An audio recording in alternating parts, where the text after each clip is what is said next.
Good morning and welcome to Old Town Cleveland here on Whoop FM 99.9, or you can go to the internet at www.whoopfm.com.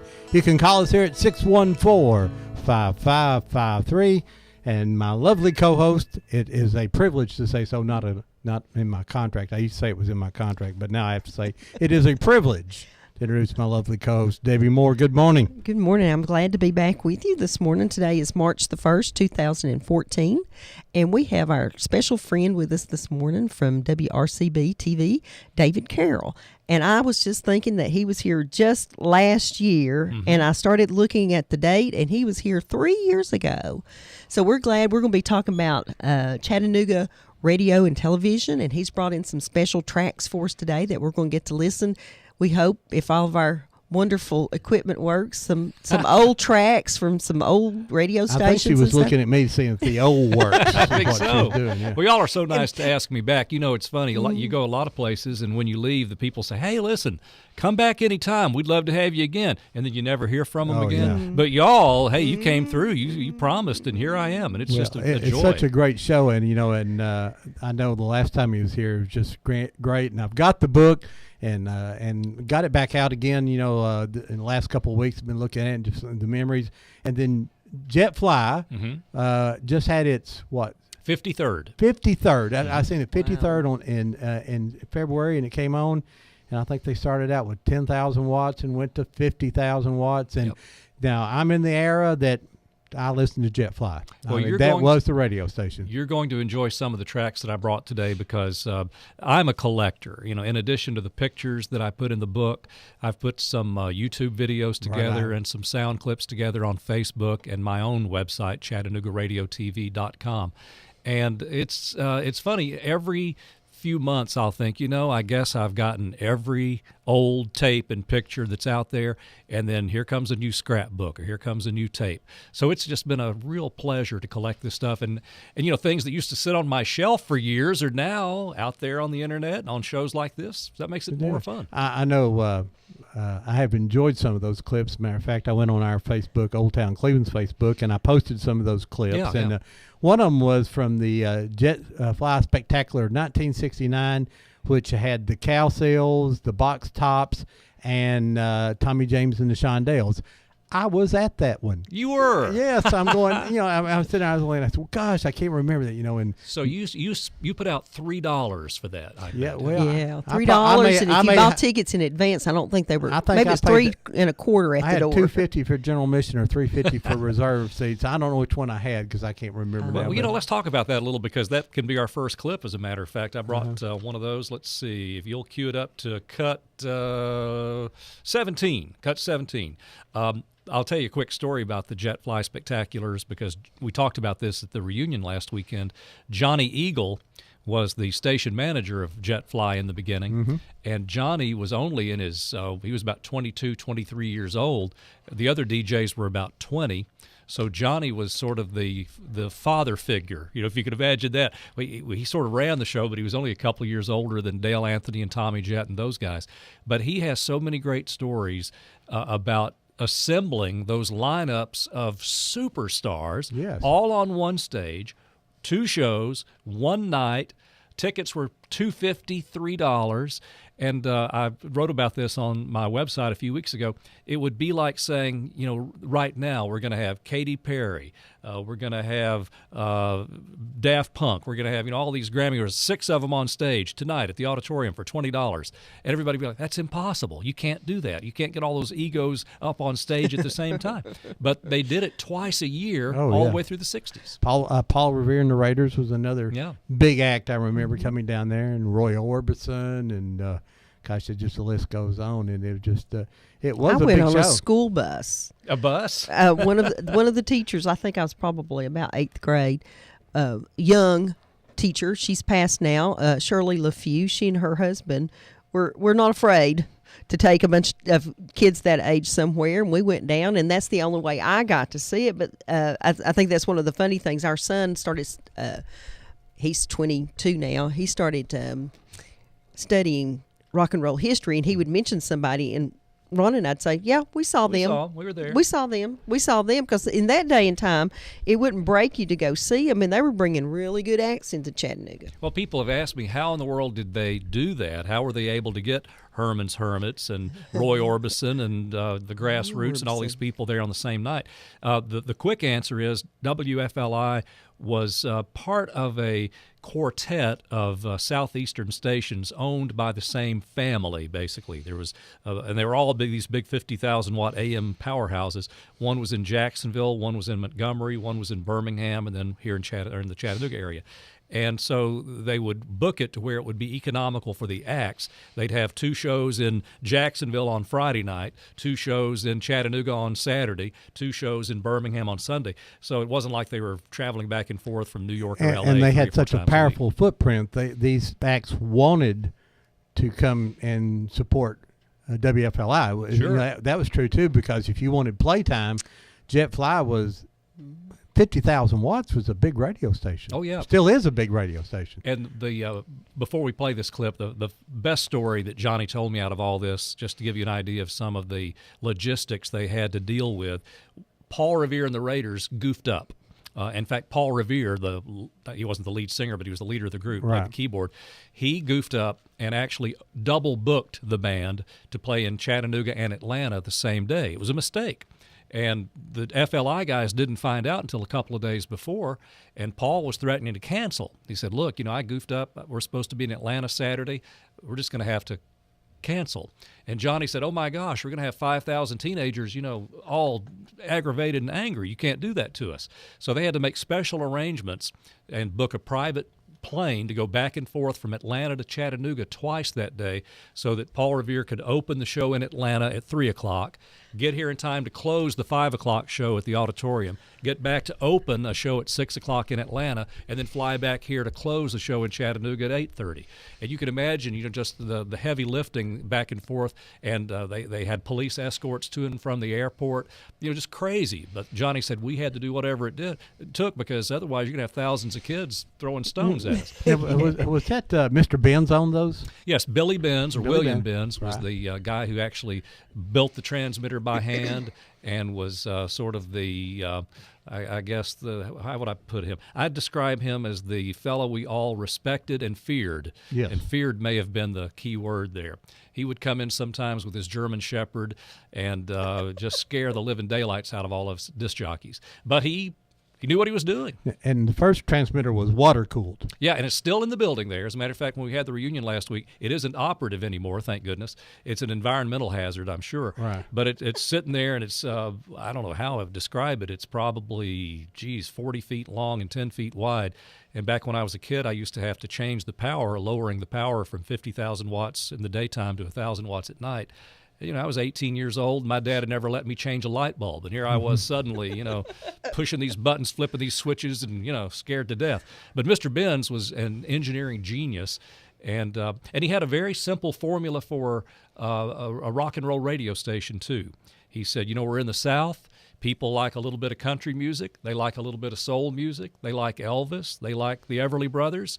Just play it all. So on some of the old tapes that we have from the 60s, you would hear what some people would call a train wreck today. I mean, you'd hear Elvis and then Patsy Cline and then James Brown and then That's Lawrence what we do Welk, every day on Loop. And it works. We go from Bill Monroe to Devo. So, Yeah. I mean, just, whatever our DJs want to play, I think our format is play something. Play something. Well, you want to play this track here? Yeah, this is 1966, and this is an example of what kids used to get excited about coming to Chattanooga.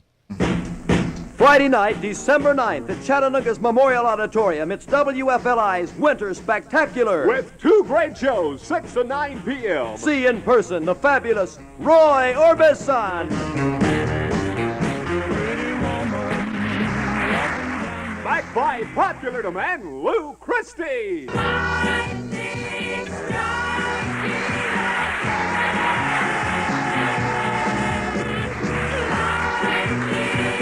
You'll see and hear the McCoys. Hang on, Snoopy, hang on. Live on stage, Sam the Sham and the Pharaohs. Also see Billy Joe Royal, David Houston, the New Beats, and many, many more top stars. Don't miss it. That's December the 9th, WFLI's Winter Spectacular. With 2 spectacular shows at 6 and 9 p.m. Also starring Sandy Pulsey in the WFLI Winter Spectacular. Now to get your tickets, simply write to Tickets, WFLI Radio, O'Grady Drive, Chattanooga, Tennessee.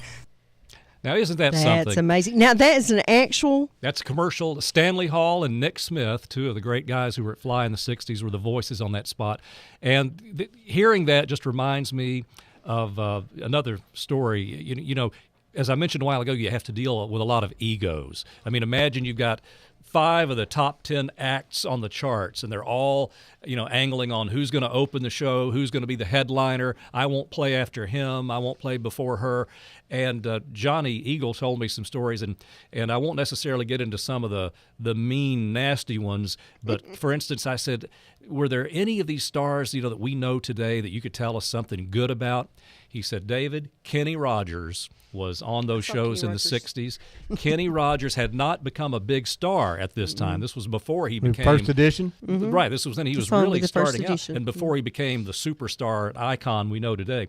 And there were instances where he would have to say, gee, Kenny, I hate to ask you this, but so-and-so's running late. Can we get you to go on stage a little early? He said Kenny was always the perfect gentleman. He says, we'll do anything you want to do. Kenny would carry his own equipment in. He just said, I knew then he was going to be a big star because he knew how to treat people. Mm-hmm. And it's good to hear stories like that. So I'm hoping that you recorded these stories that you've heard. Many of them are on tape. And as a matter of fact, my friend Ben Cagle, this was posted on ChattanoogaRadioTV.com, did a 3-hour special. That's 3 one-hour segments that are all about the history of FLI. It deals with the spectaculars and the guys. And it was posted online just last week. And again, you got to have 3 hours to really get it all in. But it's great listening. Good stuff. Excellent. Mr. Benz, for some of the people who don't go back to Jet Fly, will remember the TV station he started that was licensed to Cleveland. The WFLI TV, Channel 53. Yep. It's been sold now, and it's still on, and some big group has bought it now. So. Right, and when it started out, it kind of reminded me of Fly Radio in the old days because FLI Radio is located sort of out off the beaten path in Tiftonia. It's kind of hard to find. FLI TV in its early days was located in Cohutta, Georgia, and I mean you had to have a map and a guide to get there. But it was just a nice homey studio. They had one little studio where Gene Coleman did a talk show. They had a big studio. They did a teen dance show in there for a while. I did a music show there every week. You know what I'm talking about? Yeah. So it was just good, as I call it, seat of your pants programming that we don't have enough of these days. Well, I think that my friend here in Cleveland, Joe Palo, runs a little low power TV station, WTMB, and I told him that and we put them on back when can't think of the guy out of Dalton that runs a low power TV. Ron Arnold? No, not Ron. Doug Jensen. Okay, yeah. Doug, and they come up and started that here, and we put it on the cable. And the reason I did was because they could do local stuff that no one else can do. I remember in the days when Channel 3 and 61 actually did local programming. You did, Saturday afternoons was, about anybody could got on wrestling. That's wrestling. You're right. Wrestling. We'll talk about Harry Thornton, and not only. I think Harry Thornton's more important from his morning show than he is from wrestling. I mean, most people met, but his morning show, he was the first real. Before there was Rush Limbaugh's anything in the world. Exactly. He started more stuff up. If you look at the Chattanooga Times the next morning, they're talking about what Harry Thornton said on TV. That's right. The day before. Let's listen to a little Harry. Okay. If we can. This is just a brief spot here from wrestling, but it brings. Can back you imagine memories. someone happens what to? clip? This is number 6. Can you imagine someone just getting in their car and they turned that on? They heard the WFLI ad a few minutes ago. They were sure they were on the wrong channel, or they'd gotten into a time machine. And maybe. they're filling out their envelope because they want to see Sam the Sham of the Pharaohs. I do. I'd pay that $3. All right, let's listen to this. A little Harry. And now, WDEF TV 12 presents In Color Live Wrestling from our studios at 3300 South Broad Street. To tell you about the action, here's Harry Thornton. Hi there. Welcome to Live Wrestling right here in the middle of the afternoon, 2 o'clock.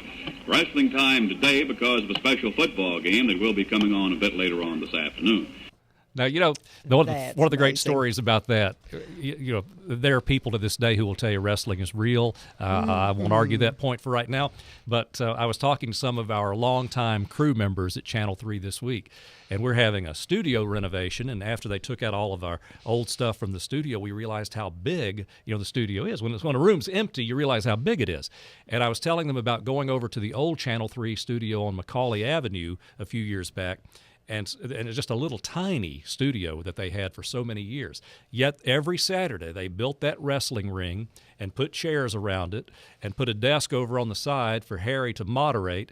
And the wrestlers who were not wrestling a particular match would be in the control room telling the director what was going to happen. It was like, okay, you need to be set up in this corner because in 30 seconds, Tojo's going to hit Jackie with this wooden shoe.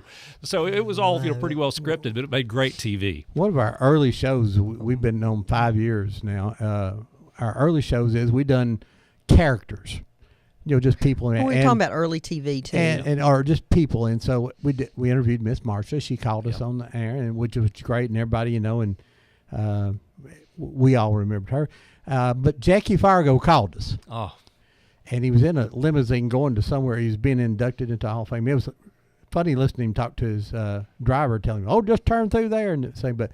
The driver would be going, I can't make a right turn. We'll make it anyway. Jackie Fargo was nothing like you would have thought he would have been. He was just this nice 75-year-old man who's getting ready to go wrestle. Just another day. Yeah, but that's we great. actually have a song that he recorded. Yeah, the Champ or something like that. I remember he did one. I don't remember what it is. Mm-hmm. Yes, so, we have a copy but of that. We had those people on there, and of course we talked about Dr. Shock and Bob Brandy. Bob Brandy's grandson lives here in Cleveland. Did not know that. Mark Brandenburg lives here in Cleveland, and I think he listens. He talks to me on Facebook, and maybe he'll call in and talk about his grandfather there. And but Bob Brandy shows. I was scarred for life on the Bob Brandy show. What happened to you, Ron? Well, I was there with the Cub Scouts, and we were doing musical chairs. Right. And there's a tough game. Yeah, and there's a guy named Dennis Bott, big, strong athlete guy. You can imagine I'm pretty good size too. And we got down to be number one in the last two. And the music ended, and I landed in the chair, and Dennis knocked me out. And I didn't win the hot dog buns. So for the rest of my life, every time there's hot dog serves, I go get mine. Absolutely, because I was scarred. Bob. Bob was great. He passed away in 2004, and out of all the things I can say about the book, I'm so proud that Bob is on the cover. We've got a scout troop from Red Bank on the cover of the book, and every time somebody looks at the cover of that book, they just smile because that show brings back pleasant memories for all of us who grew up in that time. And, it was such an innocent time. You could come home from school 4 o'clock, 5 o'clock in the afternoon, and you didn't have to worry about what your kids were seeing on TV. You knew Bob was going to sing a country song or two, tell a bad joke or two, give away some Little Debbies, show a cartoon, and everybody's happy. Everything's good. Mm-hmm. He would come here at the Village Mall when the mall first opened, and it was like rock star sized crowds. Oh, yeah. We have pictures that the sea of people is so large you can just barely see he and Ingrid on the stage. But he just drew these enormous crowds. He was here when they opened the Village, and then right across the street over here was M.C. Hedrick's Supermarket, one of like his third or fourth store. We opened it. He had Bob Brandy come in, and you couldn't get in the parking lot. It was amazing that what kind of power that television had. And of course, Elie Kazan tried to say that in the movie Facing the Crowd, saying you got to be careful what television will create for people. Well, I was teaching at an elementary school here locally a few years back, and Bob came. There was some kind of promotion, and he was bringing something to the school, and it caused a sensation among all the ladies my age because Bob Brandy's in the front hall. Well, I was sitting at so it didn't go away. I went at a Red Cross banquet or something. I'm sitting with Tom Rowland, I hate to say, but I was sitting there just next to him. The guy across from him, we were sitting there talking, and Tom said, "Do you know who this gentleman is?" And I go, "No, I don't believe I do. Hello, I'm Ron Moore." And he said, "Well, I'm Bob Brandy." And I just, it was like you were in awe going, he was a superstar to us young guys. He's older than I am, of course. And, but of course, everyone loved his wife, Ingrid. And well, let's listen to a little of that. If you go to cut 7, we can hear a little bit of Bob and Ingrid. For those of you who haven't heard any of the Bob Brandy show, this will bring back a memory or two. All right. Let me see if I can get it started here again. Thank you very, very much. Hello, Ingrid. Hello, Bob. How are you? Fine. How's the leading lady today? Oh, doing just fine. Good. And we hope you'll join us from now to 5:30. We just love to have you. Rebels here, and we've got a fine group. Ingrid, where are they from? Bob, our group today is a first grade class from the elementary school in Fife, Alabama. Fife, Alabama. I neck like of the that woods. she sounded like Zsa Zsa Gabor. Well, you know something? I remember seeing her for the first time when I was a kid. And as you mentioned, whenever they brought their show to your local school, which they would often do on Saturday mornings, I was like the circus came to town. And it was like John Wayne came to town. As far as we were concerned, Right. he was as big a star as John Wayne. And I remember Ingrid coming to our little school, with Bob, of course, in Bryant, Alabama. And TV did not do her justice. She was a beautiful, beautiful woman. And Bob, I'll tell you quickly, the first time I met him as an adult, we used to have softball teams with the radio stations and TV stations. And back in my KZ106 days, our softball team played the Channel 9 team. And Bob came that day, and I don't know that he was really prepared to play. He had a white shirt and a tie on, and they put him in right field. And he had a ball glove in one hand and a drink and a cigarette, and he was not really your best defensive guy out there. So we were all trying to hit it to Bob Brandy, but he again just a great guy who meant a lot to us in local TV. He did. How did Bob end up here? The story as I'm told, Channel 12 was the first TV station in 1954. They're coming up on their 60th anniversary. Channel 3 came along a couple of years later. And there was this big battle for a third TV station. And Channel 9 at that time was in Rome, Georgia. And the local investors in Chattanooga figured out that the quickest way to get a third TV station in Chattanooga was to get that license transferred from Rome to Chattanooga. Well, that became Channel 9 in Chattanooga. And the fellow they brought in to run it and manage it had been working at a station in Columbus, Georgia. And he needed somebody to come in to create some excitement for Channel 9 and get some local programming going. So Bob had already had a similar show down at that station, and they brought him here to Chattanooga to basically do the same thing. So he was one of the original Channel 9 employees. And from the moment they came on, people who had been in the habit of watching 3 and 12, those 2 channels you had, suddenly said, hey, this guy on Channel 9's a lot of fun, and started doing some of the programming that had not really been offered So when yet. did TV come to Chattanooga? 54. 54. It'll be 60 years ago next month. The, What a big I day was that looking was. in 1957 in the local newspapers, and they actually still had just the lineups for the local radio stations, what was going to be on at what hour, and there were no TV listings, so that's what made me wonder. Folks, you're listening to Whoop FM in Old Town Cleveland here on 99.9, or you can go to the internet at www.whoopfm.com. We're getting ready to open up the phones here at 614-5553. We got David Carroll from Channel 3 here with us today, talking about the history of radio and television in the Chattanooga market, which covers Us. a big market. Oh, I mean, yeah. all Athens, Cleveland, South Pittsburgh, Dalton. Murphy. Yeah, so it's a big area. So if you want to call, the phones are now open at 614-5553. We have someone who says they were on the show in Columbus, Georgia, and he had a clown for a sidekick. How about that? And, as we all know, he gave away silver dollars. Well, of course, and his sidekick here was Rebel, his loyal Palomino. Yeah. I've got my picture on him. Good morning, caller. You're live on Old Town Cleveland. Good morning, Ron. How you doing? Hey, Bullet, how you doing? I'm doing okay. I was going to ask David, I know he went to Lake Woonsocket. Sure. Who, Bob Brandy or David? I think I met him over one time. Oh, David? Okay. Yeah, Lake Winnepesaukah. That's used to be my second home when my boys were growing up. You don't remember me, but I actually talked to you over for a while. That's a great place, and I have a lot of good memories there. One of the pictures in my book that a lot of people comment on a lot is this crowd shot. There was a show back in the 50s on Channel 12 called Mr. Chickaroony. And that was a little before my time, but they would do their shows from Lake Winnepesaukah, or they would go to Lake Winnepesaukah and do a show. And I guess on what's considered the Jukebox Junction stage right now. Yeah. Love Lake Winnie. They have brought in a lot of good acts down there. Oh, man. There's a couple things I'd like to comment on. You know, I was talking about Bob Brandy a while ago. I remember when he used to come up here in Cleveland, he used to give us out the Three Stooges rings. Yeah. Hey, you're talking to a member of the Three Stooges fan club right here, all right? Yeah. I've got their act down. I wanted to ask David. Ron actually inducted Tommy Rich to the Hall of Fame up here in Cleveland about a year ago. I know you remember Tommy Rich. Tommy Wildfire Rich for wrestling. Yeah, that's right. Okay. I kind of got off. I was still thinking Brock could be sure. Absolutely. Yeah, I don't want to overdo your memory, but that's not hard.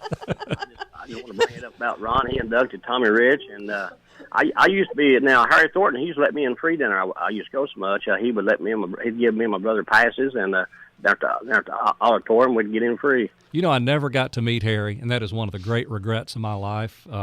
I've replaced him, actually. A couple of people were between me and him, but on the morning show there, Harry, such a big part of my childhood. And Ron, you mentioned the morning show.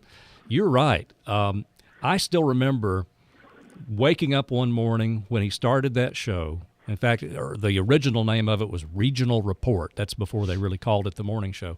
But the story behind that, Harry had semi-retired. He was doing wrestling on the weekends and at nights, but he'd gotten out of the TV business and radio business where he'd been an announcer and a salesperson. And he was just on his farm there in Ringgold.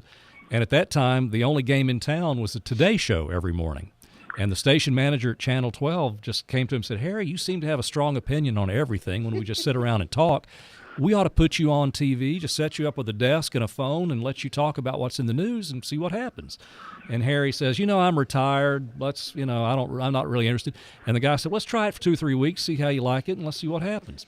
And I still remember the guy who'd been the wrestling announcer, Harry Thornton, was suddenly on every morning. He'd wear just kind of casual clothes. He was there smoking a cigar. And I mean, he was mad about something every day. He was convinced that the moon landing was a fake. He was mad at Bookie Turner, the police commissioner. He was mad at the mayor and the governor. And people would call in and argue with him, and he'd hang up on them. It was must-see TV. And you're right. All these people we see on cable now who are superstars because they have these strong opinions, Harry was doing it 45 years ago. Yeah. I actually wrestled dinner one night. Him and Tojo was getting into it, and he actually wrestled Tojo one night there. I don't. Tojo Yamamoto. Appreciate you. And, you mentioned Jackie Fargo a while ago. He passed away last year. Yes. And there's another guy I wish that I could have met. But, again, those are names and faces that we'll never forget. And it's just so interesting to go back and research them. We did a wrestling show here, of course, and the calls were just crazy. Yeah. It's huge. Thanks, Bullet. Thank you, Bullet. See you, Bullet. Bye-bye. Bullet takes care of the Veterans Nurse Cemetery here. Him and his brother go up and volunteer and keep it clean and organized and helps put up They do tombstones. all the stuff up there. He's just really a great appreciate guy, him. and we really do appreciate it. Yeah, y'all got some great people in Cleveland. I did a story on Claude Ogle Sr. yesterday, 99 years old, and he has convinced me that I've got to, start working on, getting fit and prolonging my life. So I think I'm going to be like Claude and have a Hardee's biscuit every morning. Yeah, well, that's I'm trying to live that lifestyle too. But there's just some. There's a little bit of history here. I don't know if you know or not, but Dr. Shock, and they're trying to revive that. I understand. That's true. Yeah. And but he used to come here, and he had a puppet named Dingbat, and someone made that. Do you know Dingbat was stolen in Cleveland, Tennessee? I did not know that. At Oak Grove Elementary School, of all places. He was there, and it was never recovered. They had to get a new Dingbat. So Cleveland's got it in the history books from stealing Dingbat. Oak Grove, is that where Teddy Bryson was for so many years? Yeah, unfortunately. I mean, yes. I'd have to finger him as my top suspect. Here on yesterday, folks, I found one of those little cardboard TV guides from 1963, December of 1963. And I wore mine out every week. It says Science Fiction Theater came on at 11:30 on Channel 9. And the film that week was The Atomic Submarine, and it was 76 minutes. I don't think it quite become Shock Theater yet. When did it become Shock Theater? Do you know? That TV guide you're holding there is from '63. Tommy Reynolds was another longtime Channel 9 employee. And the first several years, it was just science fiction theater, and they would show these, alleged horror movies, some of them more scary than others. I'm going to say somewhere in the late 60s or early 70s, he adopted this Dr. Shock persona. He had already posed for pictures in it and did a little bit of stuff. But when he got together with a guy named Dan East, who was the voice and the brain behind Dingbat, that's when it really took off. And Tommy really started playing it up. Dan East wrote some funny material where they'd make fun of the news, flash, flash, flash. And somewhere in the 70s is when that really took off. But if Dr. Shock and Dingbat mentioned your name on Shock Theater, I mean, the next week at school, you were the star. I never had that happen. We were on Bob Brandy, though. I ended up on Whoop. That's true. Good morning, live on Old Town Cleveland. I got a question, Ron, for David. Go ahead. When about the time that Don Welch came to Chattanooga, which I didn't want to bring that up to you, but I think it was on the Mayflower. But go ahead. there was a guy that news in the newspaper that came around when about the time Don came to town, and his name was Porter Binks. Yes. Whatever happened to him? Porter was a photographer for the Chattanooga Times, and then later became a photographer for USA Today. And I haven't heard his name in a while, but he was a big-time national news photographer, very talented. Yeah, I working with the sheriff's department. You're cutting out, sweetie.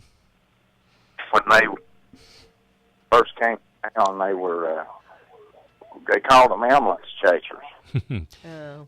Well, a lot of the good news photographers, that's what you got to do. You got to be on the scene first for these scenes. But, Porter became very widely known. And, I suppose he's probably in his 60s now and still around. Just a super talented guy. Yeah. Okay, David. Thank you. Thanks for calling. Thanks for calling.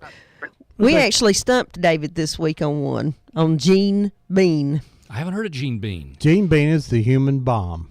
He used to come. The last time I saw him was here. He here traveled at the village, all over America, and he would go out here and he'd put bags of flour around his head, and then he'd put dynamite around his head, and he'd have someone blow it up for entertainment. You paid him to blow himself up, and the flour would go everywhere. And doing our documentary that we're working on, there's people mentioned they used to go to racetracks everywhere and do that. And we're just trying to find a picture of Gene Bean blowing himself up. He's from Chattanooga. He was on. We found newspaper articles that mention him, but we haven't found a picture yet. There's got to be one somewhere. Somebody out there listening. If you have cameraman Tommy Easton. Whatever happened to Tommy? Now, Tommy is one of the all-time greats. Yes. I've got pictures of him in my book. Tommy was never – in fact, 99% of that book, Chattanooga Radio and Television, is devoted to the people who were either seen on TV or heard on the radio. Mm-hmm. And I've put very few folks in there who were not on camera or behind the microphone. Tommy is one of those few because even though he wasn't a famous name or personality per se, he was responsible for probably half the pictures and video you've seen on the news the last 60 years. Yes. Tommy retired about 3 or 4 years ago. He is the hardest working person I have ever been affiliated with. You find some people in the news photography profession who sit around and wait for something to happen. Tommy could not sit still. He was always on the road, and he would bring us the lead story of the day, and we didn't even know it happened. He just was out there listening to scanners and observing things that other people didn't see. But Tommy's one of the all-time greats, and you name it. I mean, from Jimmy Hoffa to the civil rights marches to anything that's happened in Chattanooga over the last 60 years, he was there. Hey, Tommy was so easy to work with. If you were in I was a reserve officer with the Sheriff's Department and ran into him quite often there, and he was always polite, but you get his story. He's one of those magical people who got things done, like you say. And the best part is he started working this beat before the interstates were built. So on days when there were traffic jams, Tommy knew the back roads. He knew how to get places the other fellows couldn't find. That's who was whizzing by my house. He's the one. Go ahead, caller. You're on Old Town Cleveland. Yes, I wanted cobwebs of my memory. I remember Nurse Goodbody on I thought you would, Doug. Yeah, I think she's in the book. She was a pretty girl. Who was that? Oh, somebody told me her name not long ago. She was just probably 18 or 19 back when she was doing that. But this was back when Hee Haw was on too, and they actually had a Nurse Goodbody who was like Archie Campbell's sidekick. So Shock created Nurse Badbody, and put her in a little skimpy outfit too. And for teenage boys like me, it was appointment television. I didn't care what her name was. And I also remember Harry Thornton had ladies companions on his, co-hosts on his talk show. Judy Corn was one name I still remember. And they made the program a lot more interesting than just listening to Harry complain and stuff. Judy was the perfect co-host because Harry was I'm pointing to the right here. Harry was real conservative, and Judy was very liberal. And this was at a time, just talk about all the perfect elements coming together. This was when women's rights, the ERA, all this stuff was coming out, and women were becoming more of a force both in the workplace and in the home. And, it was really a big time of change. And so here's Harry with these what some might say were antiquated right-wing male superiority views. And here was Judy, who had this new world baby boomer liberal agenda, and it made for some great TV. She became a bigger star than Harry was. She became his equal, and she could hold her own. That's the thing. It wasn't easy to find a woman who could sit there and share a screen with Harry Thornton. He could dominate you if you let him, and Judy wouldn't let him. I love it. We got a picture of him up on the internet. Continue to listen. Right. Thank you, dear. I loved Ron had put this up last night on Facebook, and I loved it because it was so technical. There's a clock in the background. Yep. But it doesn't even have numbers on it. Right. There's one laying on the countertop which cracked me. Apparently that one had quit working. But their weather screen was nothing more than they stuck numbers up on the front of the desk. Yep, that's right. You didn't need any more than that. You knew it was 60 degrees. David, while we have just a second here, tell us how if they wanted to get your book, and I strongly recommend they get this book. If you grew up in this area or listened to any of the TV stations, radio stations out of Chattanooga, you need to see the pictures and the little stories in there. How do you get hold? As I like to tell people, if you're looking for the birthday gift or Christmas gift for the person who has everything, if they have any connection to Chattanooga and they don't have this book, they don't have everything yet. That's true. And so I can autograph a copy for them. It's very easy. My website is Chattanooga Radio TV. It's all one word. Just think about radio before TV because it was. ChattanoogaRadioTV.com. And you can order there via PayPal or credit card. And if you tell me who to autograph it to, if you want it personalized, I can do that and send it out that day. But it's been such a joy, and my favorite thing is going around to groups, churches, and clubs, showing pictures from the book, telling stories. I have done about 125 of these programs and just love it. And I get some good cooking, too, I might add. Mm-hmm. Somebody on here said that they were remembering on the internet, they were saying they remember hearing Harry tell the story that he and his wife had worked outside all day and were way past tired, and she fixed him a TV dinner. How about that? Which he threw out in the yard, and she ended up fixing a full meal for him then. No. We've had a good story about Judy Corn on here that you probably didn't hear in the Chattanooga area, but she went down to Boyd Speedway, I believe it was, to see to do a story about racing there. Mm-hmm. And some of the old-time racers, the legendary Red Farmer was there, and he said he would take her for a ride.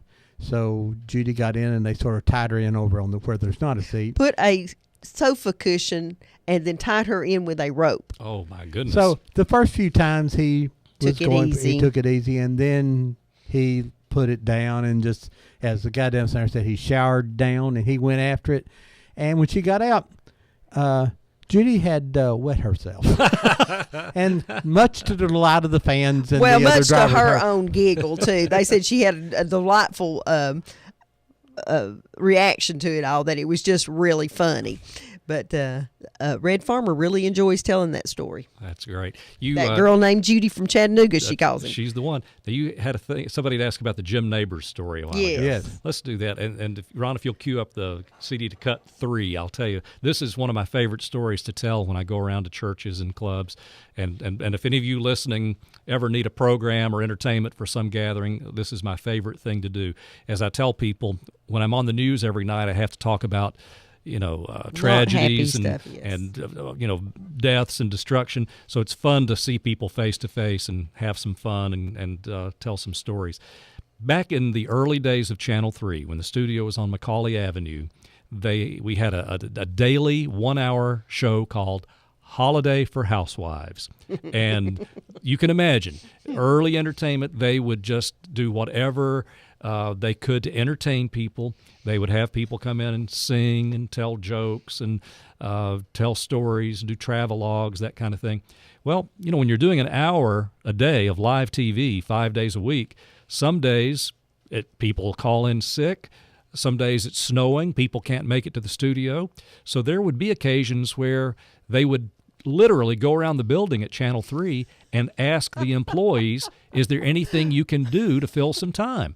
They'd go to the secretaries, the cameramen, the engineers. Can you tell a joke? Can you sing a song? Just anything. So they had just hired this 22-year-old kid from Sylacauga, Alabama, named Jimmy Neighbors. And he was the film editor, or actually, as they called it then, the film cutter. And his job was to take the film that the photographers shot for commercials and news stories and cut it together to run on the TV station. And this day, they're so desperate to have somebody on Holiday for Housewives, they go back to the film room and say, Jimmy, is there anything you can do to fill about 5 minutes? We're in bad shape today. And he looked at the guy and said, well, I can sing. Wait a minute. You can what? I can sing. Oh, yeah, I can sing real good. And they looked at him and said, well, and they said, well, if you say so. So they put him out in the studio and said, folks, we had some people who didn't show up today, but our film cutter, Jim Neighbors, is going to sing for you. And they turned on the microphone and aimed the camera at him, and here's what happened. To dream the impossible dream, to fight the unbeatable foe. And, suddenly everybody's just sitting there with their mouths hanging open, and they looked at him and said, what was that? Well, I told you I could sing. And that's what started his career. The wife of Channel 3's owner flew him out to Hollywood to meet with the Columbia Pictures people, and they signed him to a contract. Andy Griffith saw him and said, we got to have this guy. And now he's sitting in Hawaii counting his money. And whenever we've called him in the past few years, like on our anniversaries, he always gives Chattanooga and Channel 3 credit for his career. That is something. Jim Neighbors. And it all started because somebody didn't show up. I saw an interesting clip that you posted on some of your stuff there with Roy Morris, and he did the 4 Ticks. The 4 Ticks. Yeah. And it was fun to post that because last month was the 50th anniversary of the Beatles on the Ed Sullivan Show. Roy had a daily show on Channel 3, and he and his crew dressed up like the Beatles and lip-synced some of their songs, and people just went crazy. So you had the Beatles, and then you had the 4 Ticks. But again, a good example of just local TV, just ingenuity. And such great. Hey, good morning. You're live on Old Town Cleveland. Hey, Ron. Hey. Really enjoying this show. I have hey, Neil. David Carroll's book, and I would encourage anybody to get it. It's a very good read. Thank you. Talking about Bob Brandy, a few minutes ago, I remember coming home from school and watching it, and I always look forward to it. And Jim Neighbors, I think he still does. I know he did for years and years and years, sung back home in Indiana for the Indianapolis race every year. I think he still does. When he's able. He's had some health issues occasionally, but yeah, pretty much every year that's a tradition. Okay. And having seen this show coming up last night, I Googled, I forget what I typed in, but to make a long story short, I got the old TV schedules. Now this would have been national schedules, the big three: NBC, ABC, and CBS, and that was real entertaining to look at. and found some old radio programming too. In fact, I guess you can tell I had a lot of time on my hands, but I listened to a couple of radio episodes of Gunsmoke. And was that the William Conrad Gunsmoke? Right, William Conrad and Parley Pear played Doc, mm-hmm. and no, he played Chester. And, okay. And Howard McNear, which was Howard on Andy Griffith. Or Floyd. No, not Howard, right, Floyd. Floyd the Barber. He played Doc. Well, you know, I've always been fascinated by those Gunsmoke radio episodes because back then William Conrad was a voice actor, and because he was so large, you know, everybody assumed that was going to be his career was radio. And then they created a TV show called Cannon, which was about a big, overweight private eye, and he was perfect for that. But what a great voice he had. But like I say, I would encourage anybody to buy your book. It's well worth the time, very entertaining, full of good pictures and full of good reading. I sure Bring appreciate back that. memories. Thank Hey, you. Neil, I will need to ask you something before you hang up. What models of cars do you have from like local racers that you've made? Well, I'm only working on that one. How close are you to having it finished? Oh, it's a while yet. I've about got it built, all the parts. Okay. But getting it built and having all the parts done and actually getting detail and all that, that's pretty long ways off. Okay, and you don't have another one built? No. Okay. I was just looking for something for the exhibit down at the museum, and I thought if it was done, that would have been a perfect thing for us to put down there. I wish it was, but there's no way I could. I had thought about that, but it probably won't be done for the way I work and as slow as I am. But I'm good. I'm slow but good. It'll probably be close to another year. All righty, Mr. Neal. Well, I'll tell you that we are down to ready to put the titles on the documentary. It's basically in the can. Well, good. Yep. So you'll be real pleased with it, I think. Oh, I know so. See ya. Thank you. Bye-bye. Thank you, Neil. Neil has served as our technical advisor because he has motor oil running through his veins. Oh, bless his heart. And he can tell me if that's a Ford or if that's a Chevy or if that's a whatever. And I used to be able to. Well, now it's just totally different. You know, NASCAR, you watch it, you don't know what a Chevrolet and a Ford is. It don't look like them anymore. Right. But he can tell you if it's a 50 or a 49 by the taillights on it. Yeah, that's a great resource to have. Speaking of your documentary and cars, you want to hear a vintage Cleveland Speedway commercial? Would love it. Let's go to number 21. Sound like I'm talking about a hymnal here, but number 21. This is a WFLI. This was June of 1962. A commercial for the Cleveland Speedway.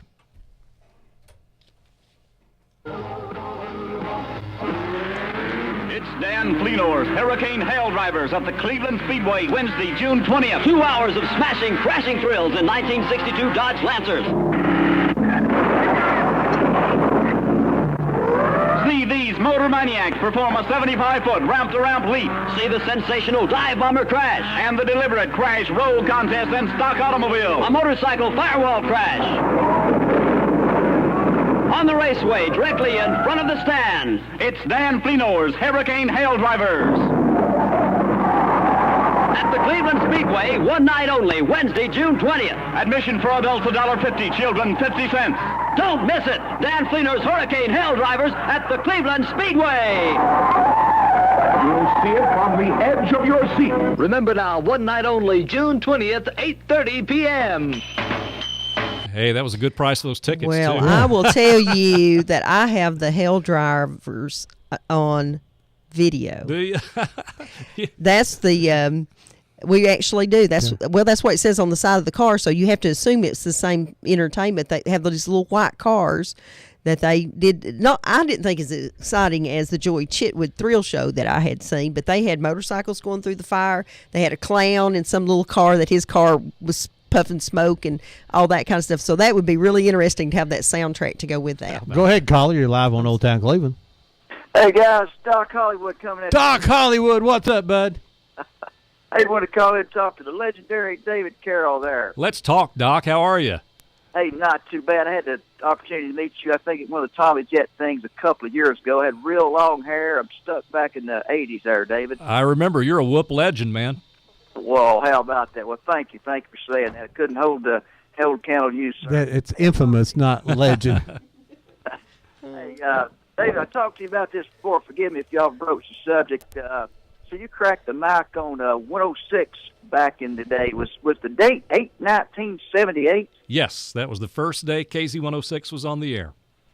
I remember that. I remember you telling me you played, was it Steely Dan's FM? That was the first song. And I'll tell you, that was an interesting day because up until that day, that station had been WYNQ, Wink FM, beautiful music. And, the kind of stuff that people played in their doctor's offices. And so without any advance notice, we put the KZ106 rock signal on the air on a Saturday morning, just sort of sprung it on people. And not everybody was happy. We wouldn't give our names the first 2 or 3 days because everybody was mad at us. And Monday morning, there were a lot of dentist offices that, just didn't know it, and they automatically had their programming set to Wink. And, so I could just imagine these doctors, getting ready to drill somebody, and then Leonard Skinner comes on. So it was kind of a weird couple of days.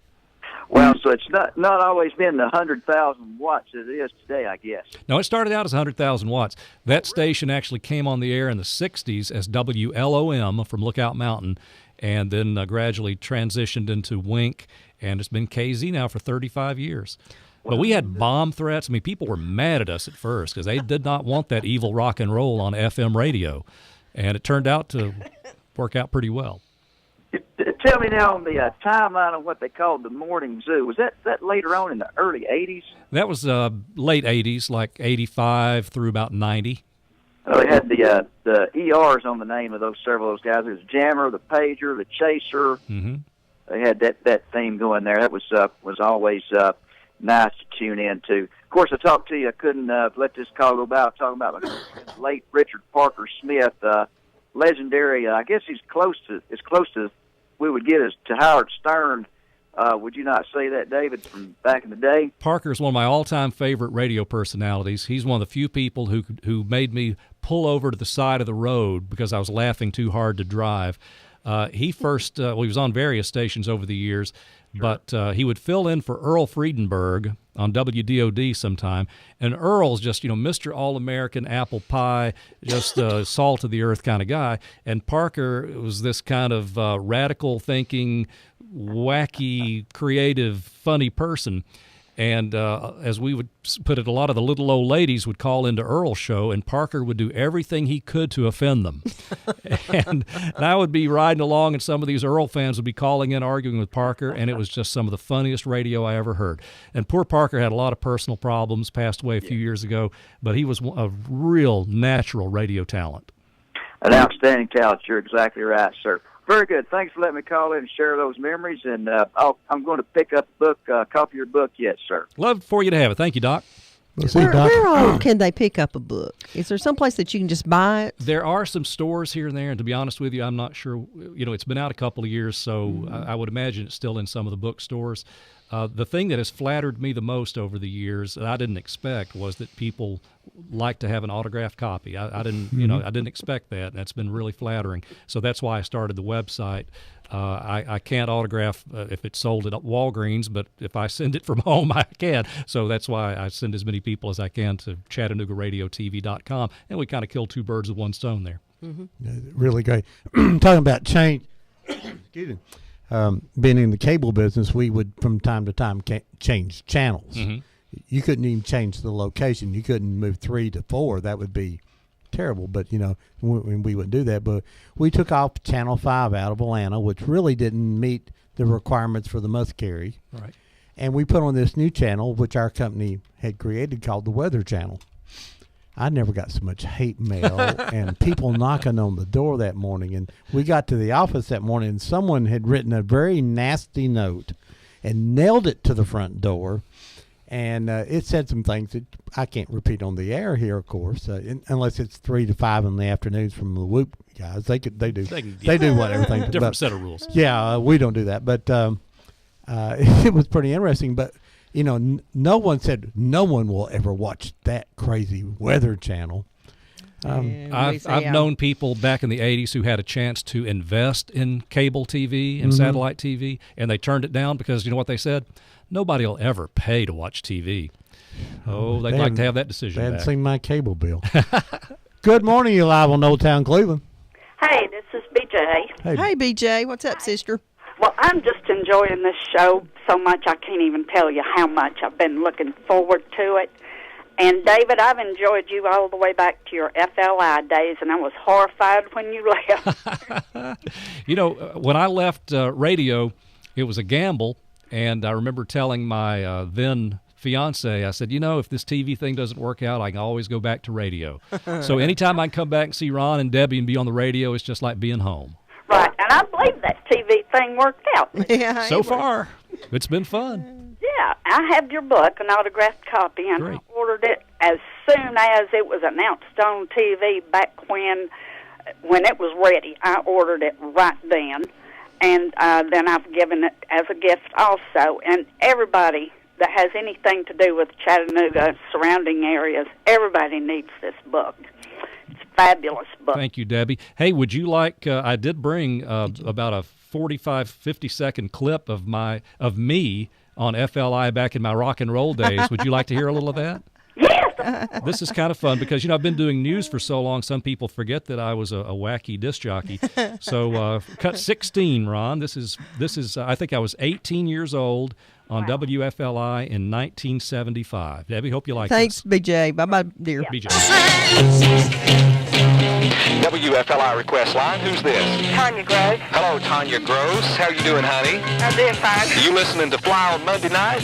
I'm proud of you. How old are you? I'm 14. And where do you go to school? Connor. Great. What would you like to hear? Taking care of business. You want to hear some Bachman Turner Overdrive, booty kicking, toe tapping, hand clapping, finger snapping, heavy metal rock and roll? Right. I'll play it for you. Tell me why you listen to Fly. WFLI plays the best music for Tyler High. Get up every morning from the alarm clocks, wanting taking care of business. WFLI 934. Oh, I know how you feel. Miracles and Love Machine.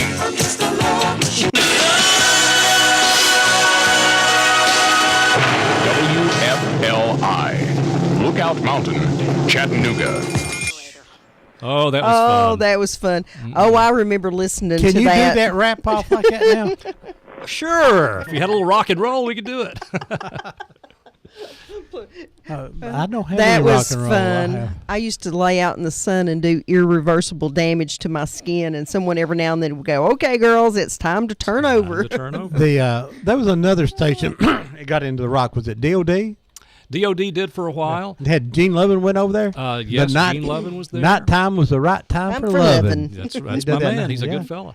Good morning, live on Old Town Cleveland. Guess who? Hey, it's Miss Ella. How are you? I've been, I went to town back. I had to get a few things. And Well, what'd you do last night? what do you think? Take what guess? You went to Pokey's. Yeah, it was full. Did they have your bench back for you? No. Oh, no. How many beers you drank last night? You know, I didn't even drink a half of a beer, and I had a ball. And that band had never seen me dance before. It was a new band. Well, that was a treat. And he asked me how old I was. I told him how old I was. He couldn't believe it. Now, David, let me warn you, Miss Ella here is a cougar. I've heard about Miss Ella. Her reputation precedes her. Well, everybody knows what I'm like around here, don't they? But they love you. Hi, Debbie. Good morning, Miss Ella. I missed you last week. I even enjoy Miss Ella when she's drunk. Miss Ella always makes me laugh. You ain't never heard of me being drunk. No. Hey, you didn't see me last night. I had my T-shirt on. I had me a picture made when I was 17. You know, I had the old picture, and I put it on a T-shirt, and I put Mama Whoop on there, and I put 999 on there, and I put my age. I was 17, and everybody said, "Boy, you ain't changed much." I said, "No, but I'm still standing." All right, Miss Ella, you Take have a it good easy, day. Miss Ella. Okay. Bye-bye, dear. Oh, good here. Well, folks, we're going to take the top of an hour break here, and we'll be back. Can we play our racetrack song, Ron? We can here in a few minutes, yes. Okay. Let's get this one more phone call before we go, if I find the right button. Good morning, you're live on Old Town Cleveland. Hey, Ron. Hey. I hope you and Debbie are recording this. I want a copy. We are recording it. Is this Victor? I'm having flashbacks on the road right now. Is this Victor? About old Princess Theater and old Bob Brandy bringing Ingram down there. Yeah. That made our days, us little young boys. Hey, you need to roll a tape. This next hour, I've got a couple things I've been holding back. We've got some fun stuff coming up. One of the best shows.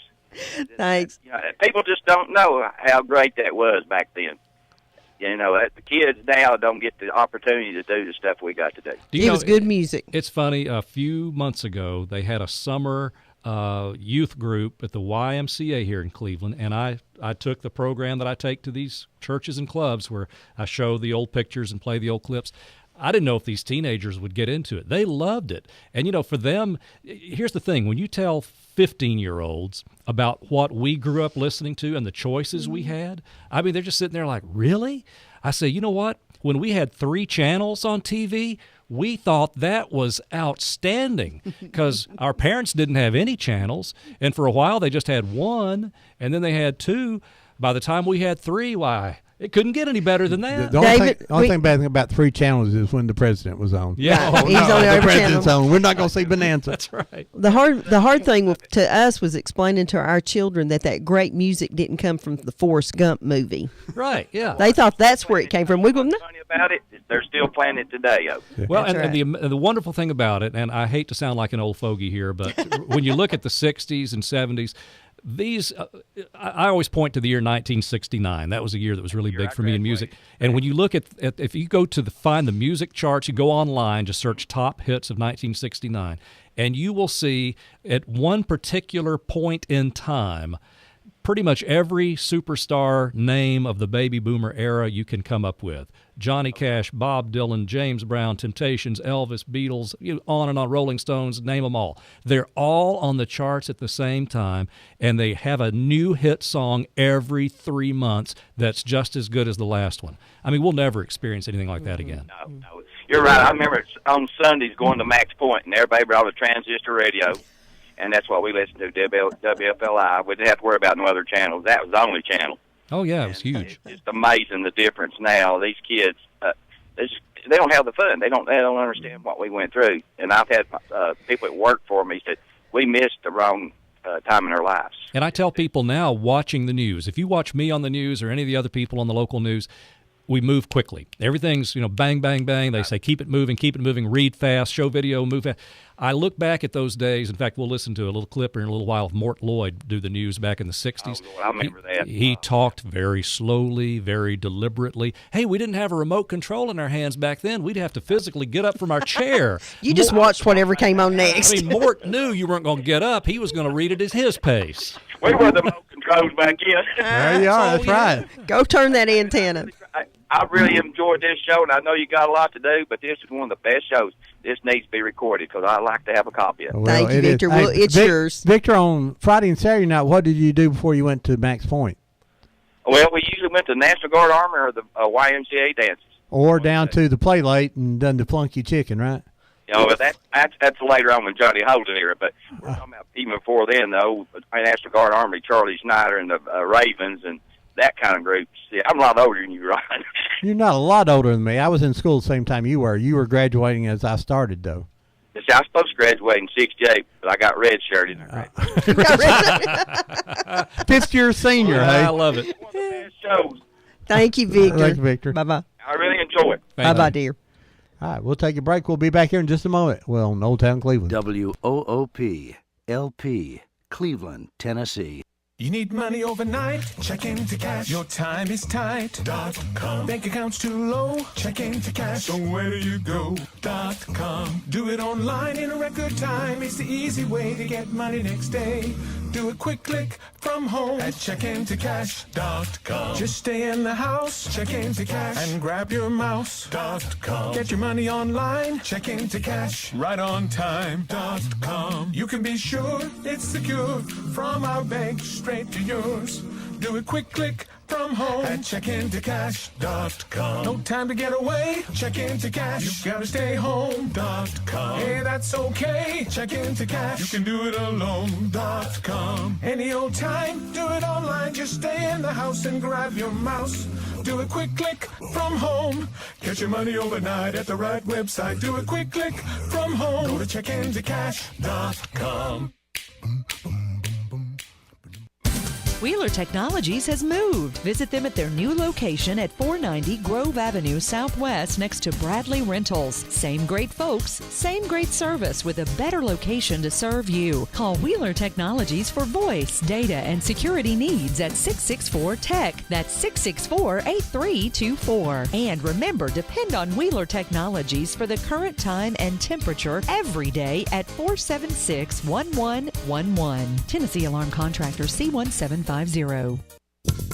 Kiesler Incorporated is in the business of recycling your metal, and they pay cash. The only covered scrapyard around where you can recycle rain or shine. They're located off the bypass on Overhead Bridge Road. Automobiles, appliances, copper, stainless steel, tin, all metals can be recycled at Kiesler, and you can walk away with cash. That's right, they pay cash, and they are the friendliest scrapyard in the Southeast. If you have unwanted metal just laying around, bring it to Kiesler Recycling today and walk away with cash. Kiesler Recycling open Monday through Saturday, 7:30 to 5, or call for more details, 614-3000.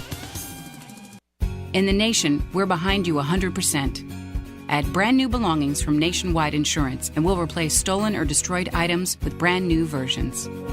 Call Eric Neff, Nationwide Insurance, Brian Norton Agency, downtown Cleveland, 599-1026. Nationwide is on your side.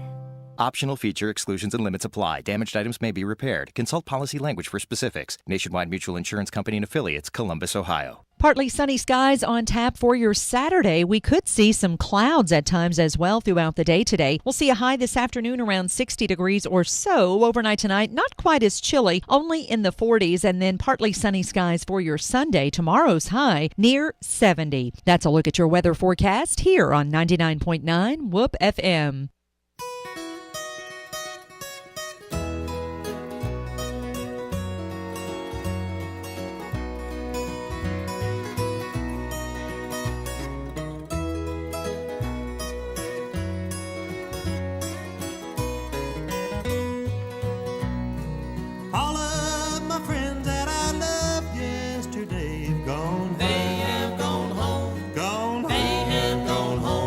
The songbirds are singing, the dells seem to say, gone. They have gone home, gone. They have gone home. They've joined the heavenly fold. They're walking the streets of pure gold. They left one by one as their work here was done. Gone home. They have gone home, gone home. They have gone home.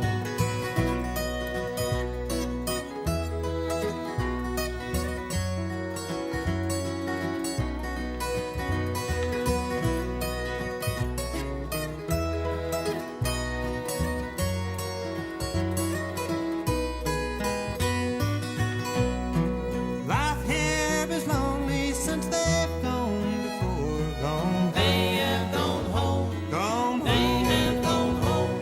The old weeping willow that stands by the door sadly sighs. They have gone home. Gone home. They have gone home.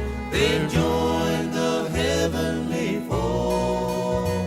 They're walking the streets of pure gold. They left one by one as their work here was done. Gone home. They have gone home. Gone home. They have gone home.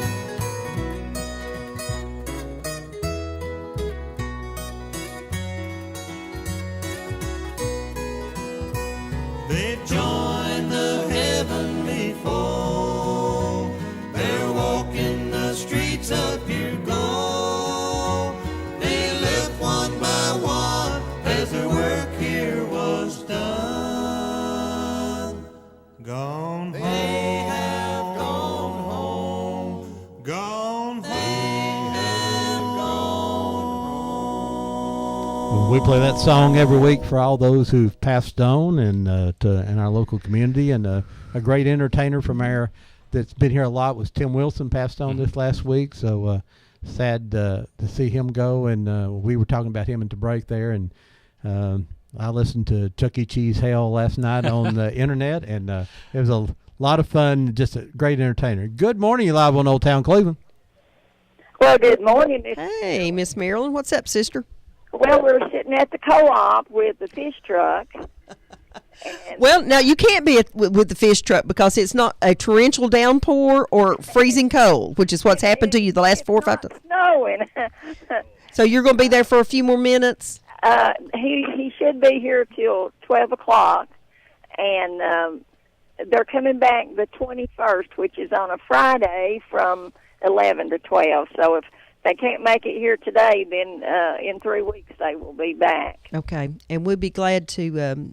We're glad to help you announce that, and we know there's a lot of people out there probably thinking about cleaning those ponds up and getting things stocked up so they can. Your lakes and your ponds, these guys got grass carp and bluegill and catfish. And got no hush puppies. No hush puppies. So you're at the Bradley Farmers Co-op until 12 o'clock today. If anybody thinks they need some fish, they can swing by there. You have extra ones today if they haven't ordered, and you have containers. Yeah, they put them in the container for you, and if they want to call us about the next go around, it's 478-2405. Yep. And tell David that I enjoyed his book. Thank you. And I always appreciate the things that he does about the school systems on the TV. And the thing that he did last night on Claude Ogle was just wonderful. Do you know Claude?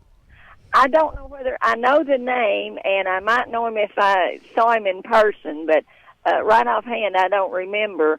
There's so many Ogles around here, I can't figure out for sure which one he is, but that was just precious. He is doing what people need to do. He's enjoying life. Well, I'll tell you, for anybody who missed it, it is on our website and WRCBTV.com. But I interviewed this gentleman. He's 99 years old, Claude Ogle Sr. from Cleveland. Many of you here surely know him or have heard about him. He's been a member of South Cleveland Church of God, I think, for 75 years. My favorite part of the interview, though, whenever you interview somebody who's 99 or 100, you always ask them, what's your secret of the long life? And Claude pointed toward the sky, and then he said, and Hardee's biscuits. Two best things around. I think with that good publicity, Hardee's ought to give him a lifetime pass. Oh, you yeah. know? There you go. Well, we're enjoying it. Thanks for announcing our fish truck. You're welcome. And we're real proud that T got new knees. Cleveland is a lot quieter now. Yeah. Bye-bye. Bye. Thank you. I wanted to invite everybody out tomorrow afternoon at 2 o'clock. The McMinn County Historical Society will be meeting at the courthouse there. It's downstairs on the east side of the building in the Blue Room, and they're going to be doing a show on the Lost Sea. They're going to have a historian in there to tell all that, and I'm sure a lot of our listeners would like to go up and see that. Good morning. You're live on Old Town Cleveland. Good morning, Loop FM. How are you? Doing great. This is Country Boy Produce, live and in person at Georgetown and Spring Place Road. You got any fresh veggies out there? Georgetown and Spring Place Road. He's at two locations. Oh, it's over there on Spring Place. We've branched out. We're like McDonald's. We're branching out.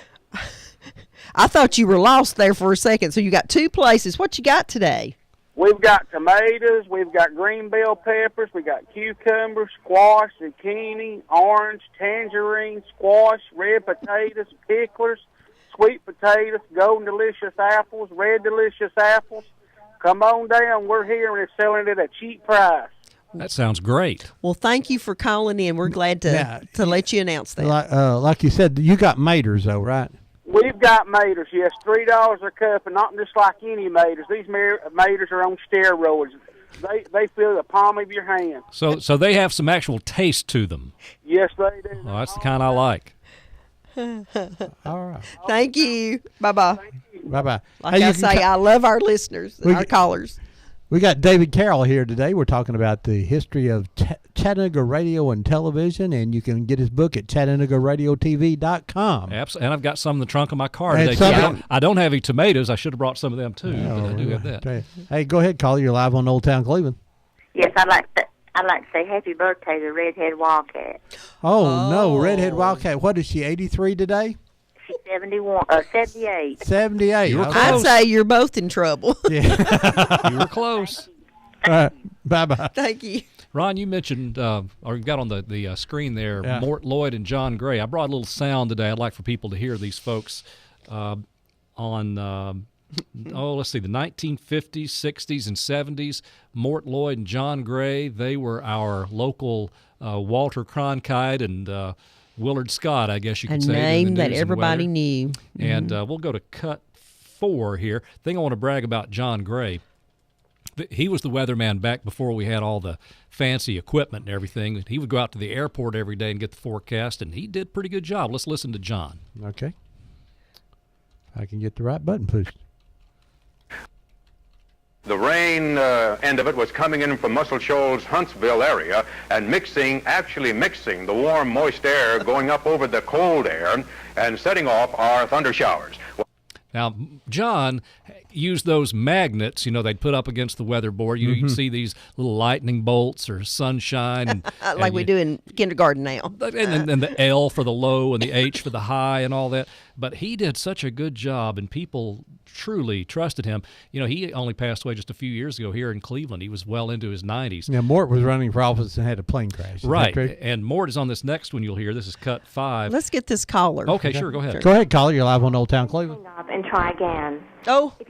Call back. I'm sorry. We'll get you here. Let's go ahead and play 5 here. This is Mort Lloyd, and this will bring up the point I made a while ago about his very deliberate delivery. This is how they used to deliver the news. I got the wrong thing. Push them all, Ron. Push them all.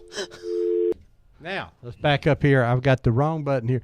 The problem is the labels on the things are now worn out. There you go. So now we go Mort Lloyd. Dozens of stolen cars discovered near Chattanooga will have an exclusive film report. A Chattanooga firm does something about pollution. And at 6:30, the CBS Evening News with Walter Cronkite. That was Mort Lloyd. What a voice. Serious voice. Isn't that something? I had forgotten how deep his voice was. And the thing about him, when I was growing up in the 60s, everything was black and white. And Channel 3 had Mort in the little studio on Macaulay Avenue. It was really dark. And all you saw on your little black and white TV was that shiny, shaved head. They had a globe next to him on like a little string you couldn't see, and that globe was turned real slowly. And I remember as being a kid, I was transfixed on him. On that globe. Wow. Good morning. You're live on Old Town Cleveland. Good morning, Ron. Hey. I just wanted to tell you that the lady that called in my birthday. Yes. Well, on the 16th, she's going to be 80.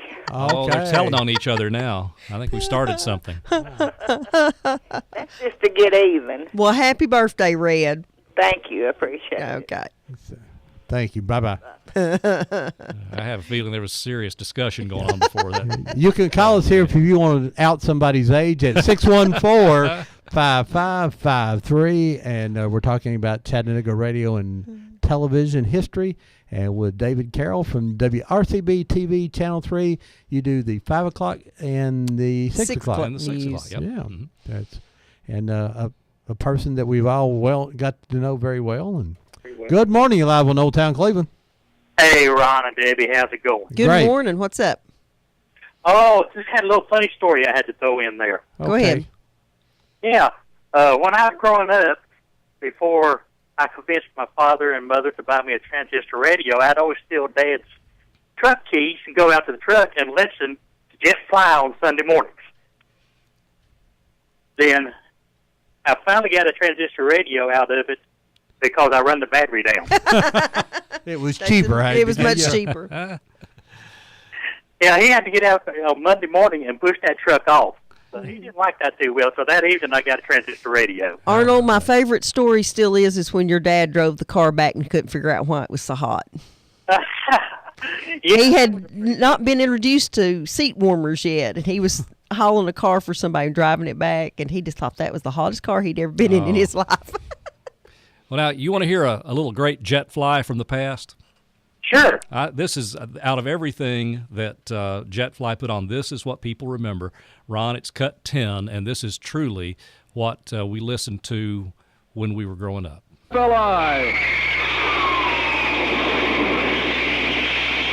Lookout Mountain, Tennessee. Now on we go with a musical show on Downbeat. Jet Fly WFLI. They played that every half hour for 10 years, and I mean, that's just like embedded in my brain. Yeah, and then you had, hey now, Tommy Jet. It's embedded in everybody's brain. Yeah, he is. He's still around, too. Tommy is the greatest. I'll tell you what, he is. I've met so many people who've been radio and TV personalities over the years, and I can truly say that nobody loves being on the radio more, and nobody loves his fans and listeners more. Tommy just lives, eats, and breathes radio, and is so grateful for the life it's given him. I think he does some internet radio or something now, doesn't he? TommyJet.com. And he's a miracle man. He had a very serious car accident almost 2 years ago. Yes, I remember. And we all thought we'd lost him. And Tommy just wasn't finished. And he's hung around, and he just there's nothing. I think all of us, especially as we get older, need something to look forward to and keep us going. And with Tommy, it's music. He just loves music. Hey, Arnold, tell us about your show on Thursday night. Well, on Thursday nights, we do the Good Sports Show there on Whoop, and tried to talk a little bit of sports here and there, and had a get interested with NASCAR this year. I think a lot of heavier than what we have in the past too. So, okay, well, tune great. in and listen to it, discuss what's not going on usually. Now, let me tell you, folks, if you want to know about the Southeast Conference, these guys are better than anything you'll hear on the ESPN. These guys are good. They know Southeast Conference football backwards and forwards, and I'm amazed. I've come in and sit in with them a few times, and I just can't compete with their knowledge they have. There's nothing more fun to talk about. Nope, not very much.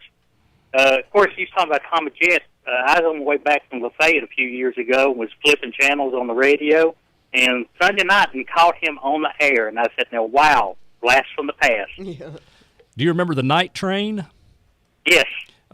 Ron, if you'll cue up number Thanks, Arnold. 13. Okay, take care. Thank you very much. This was one of his signature programs. You would call in, and he'd put you on the night train. And if you were lucky, he might put you in the caboose with your favorite girl. Let's listen. We got to put some more people all aboard. We got to put Fritz, along with Jesse, Don, and Liz want to get aboard the Budweiser Night Train. We'd like to remind you once again now, if you'd like to get aboard, give us a call. We'll be glad to put you all aboard the Budweiser Night Train. We've got the sounds for you in 60 minutes, 30 seconds past 12 o'clock. We'd like to dedicate this one to the one I love. This is dedicated to the one I love. Isn't only these are the Shirelles. That'll take you back, won't it? Yeah. Hey, go ahead, call. You're live on Old Town Cleveland. Good morning. I've known Claude Ogle since back about 1948 to 50. Just a few years ago. Have you ever seen anybody with the memory that man has? That's right. My dad was the pastor of the South Cleveland Church of God, H.D. Williams. My name is Ed. And I've known Claude ever since. I was so impressed with how he could remember songs he's written, poems he's written. He knows every song in the hymnal. And it's like I was kidding yesterday, I'll struggle around when I get out of here today looking for my car. I can't remember, But Claude is just as razor sharp as he can be. Yes, he is. He's amazing. So stop by and say hi at Hardee's some morning. Oh, yes. Thank you. Thank you. Bye-bye. There's quite the gathering at Hardee's around here in the mornings. Yeah, any Hardee's you go to. Well, people keep talking about health food and worrying about your cholesterol. I go in there and see that crowd at Hardee's, and I'm convinced that must be the secret to old age. They're putting something in those biscuits that keeps you going. Can't argue that point at all. We've got the phones wired up now. Good morning. You're live on Old Town Cleveland. I can't talk. My mouth just stopped. Good morning. Try it again. This is James. Hey, James. I missed the first part of Jim Neighbors, if they could tell it again. He'll tell it real fast. How's that? You missed the first part of that story? Yeah. Okay. Oh, yeah. Just I'll hang up and just go ahead and tell it. Okay, James. Yeah, just real quickly. Back in the early days of TV, we had several live shows on, and sometimes they would not have enough performers to go around. So they would go around the building at Channel 3 and ask all the employees if they could do something to fill a little time. Jim was a film editor. He wasn't even on TV, but they asked him one day to fill in and if he had any talent, and he said, I can sing. So he went out there and sang, and that's what made him a star. I love it. I never got to meet him. Luther got to meet him because Jim would fly into town every once in a while, and Luther says he was just as humble as he appeared on TV. Not quite as country, but very humble. Hey, well, that being country has taken him far. Now, you brought up a name now, Luther. Yeah. I mean, he's in the history books. I mean, he just, how long can I looked person in be a 1955 annual from Bradley High School, I believe it was, and he had judged a contest there. So he was a grown-up, known in 1955, and he's still on the radio. Oh, he was a superstar by then. And, the numbers I'm about to tell you, I mean, keep in mind we're sitting here in the year 2014, and listen to what I'm about to tell you. This man is doing the same job today, 2014, he was doing in 1940. I mean, just let that sink in for a minute. Is there anyone else in the world in broadcasting? Goodness, no. He'll be 92 next week. Mm-hmm. He started doing that job when he was 19. And we have the most fun with him every year when we have our little disc jockey reunion. We ask around, we'll say, Ron, how many stations have you worked at? And you'll go, 9, 10. And David, how many stations have you worked at? Counting them on the fingers. Luther, how many stations have you worked at? Luther will always act like he's counting them on his fingers, look up and say, 1. I mean, he's truly one of a kind, and he is a National Radio Hall of Famer, and he's my hero. There's great. Nobody like Luther. And boy, I tell you, he found more lost dogs than anybody in the world, hadn't he? And he'll tell you. You ask him, Ron, you'll say, Luther, how many dogs you found? He'll say, 421,306, and you'll believe him, He just got a sharp mind still. Hey, go ahead, call. You're live on Old Town Cleveland. Hey, Ron, this is Anna. Hey, my niece is having a birthday today, and she's listening to you and Deb. Would you tell Shannon Byers happy birthday? Shannon, happy birthday. How old is she? She's 15 today. 15. Well, happy birthday, Going Shannon. on 16. She'll I be can driving tell. soon. Yep. That's a day I won't ever forget. Well, bye, Anna. Thanks for calling, hun, and happy birthday, Shannon. Hey, you want to hear some real history. Yes. My favorite clip out of everything I brought today, if you'll put it on number 1, some people think Luther was the first person on radio. They think he and Marconi got together, and invented radio. I have the only existing sound clip, and this is the oldest Chattanooga area sound clip. This is from 1940, January 15th, 1940, WDOD, Chuck Simpson, the morning disc jockey. This is the guy Luther grew up listening to. Oh, that's amazing. If we'll play. Hello there, everybody, and good morning to every one of you. My, it's breakfast time in Dixie again. Doesn't time fly? This morning is the 16th day of the month, Tuesday morning, 1940. Hi, Ernie. Right now, I guess it's time to get started for all you breakfast clubbers with a little tune taken from the score of Gulliver's Travels. Claire Martin is the vocalist. It's Bob Zirk and his orchestra. And this is a happy thought. It's a happy day. Can you imagine? Now, was that local? That was on WDOD, You said that. January 16th, 1940. There were only 2 stations in town then. And get this, I love this, 2 stations, and WDOD's slogan was, "We're the leading station in the territory." That's a word you don't hear very often anymore. The leading station in the territory. Chuck Simpson was a superstar. Again, we're talking about no TV. Mm-hmm. All you had was a radio station, some live concerts. Chuck brought in all the entertainers, the hillbilly entertainers. He would recruit George Goebel and Archie Campbell and all these people to come to the downtown Capitol Theater and perform. And Chuck was the most famous man in town. When he got a speeding ticket, it was on the front page of the Chattanooga Times. He left Chattanooga for just a little while in 1939. He got a better job offer in Florida. Front page story, Chuck Simpson is leaving Chattanooga. He hated living in Florida. Came back here 6 months later. Front page of the paper. Welcome back, Chuck. Chuck's here. But, I mean, at that time, the guy on the radio in the morning was the man. The man, everybody knew. Now, David, when you first started in radio, you were still actually playing records? Yes. Yes. Loved it. And how did the logistics of things work then? Even when you went to TV, did you have a light that flashed for the commercials, or I don't know? Goodness, no, that was like outer space. What are you talking about? I mean, somebody just nodded at you or something. No, then the commercials were on tape, and they were either 30 seconds or 60 seconds, and you kind of knew when they ended. You sort of needed to know when the records were ending, though, and because you had to get off the phone with the girl you were talking to, to start the next record.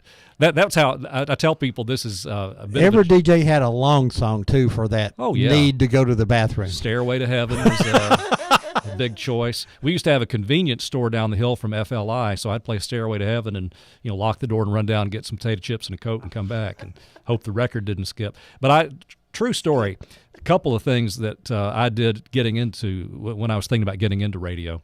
Luther was, of course, the man.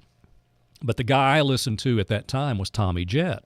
And I would call him from our phone booth. We had a phone booth outside our store in Alabama. And I'd, put a dime in there and call Tommy.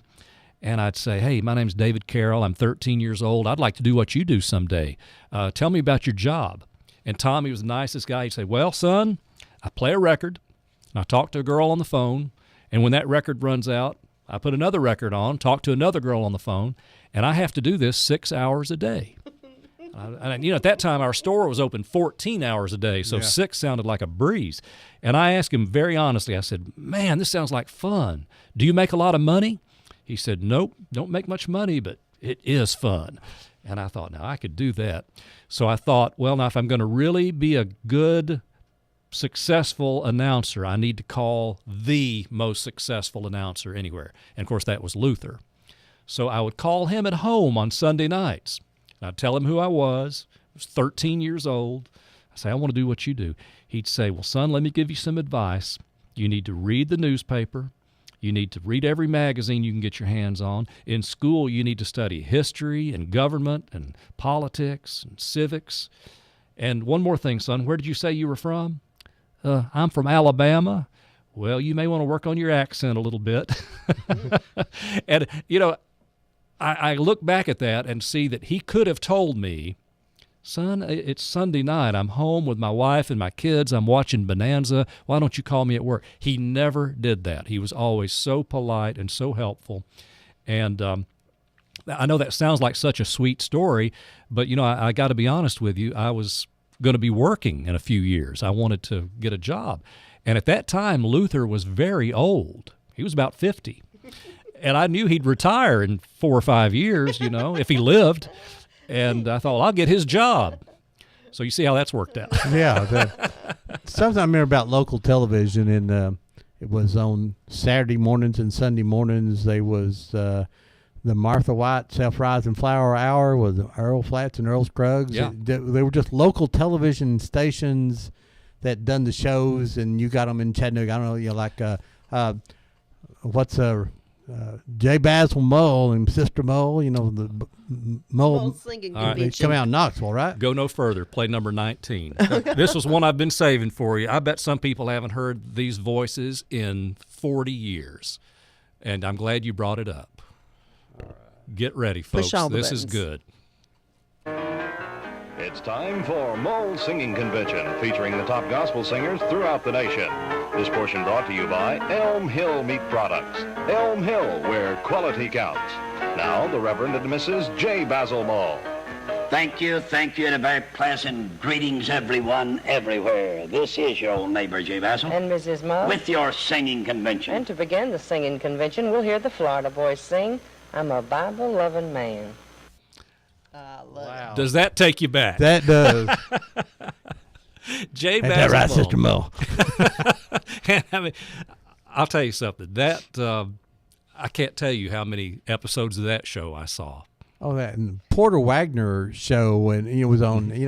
I guess they did they have were they tape delays or did they get them out of Knoxville or how did that work back then? I think this is a great story. I'm glad you asked this because in the late 50s, videotape had not yet been. It may have been invented, but it wasn't in widespread use. Right.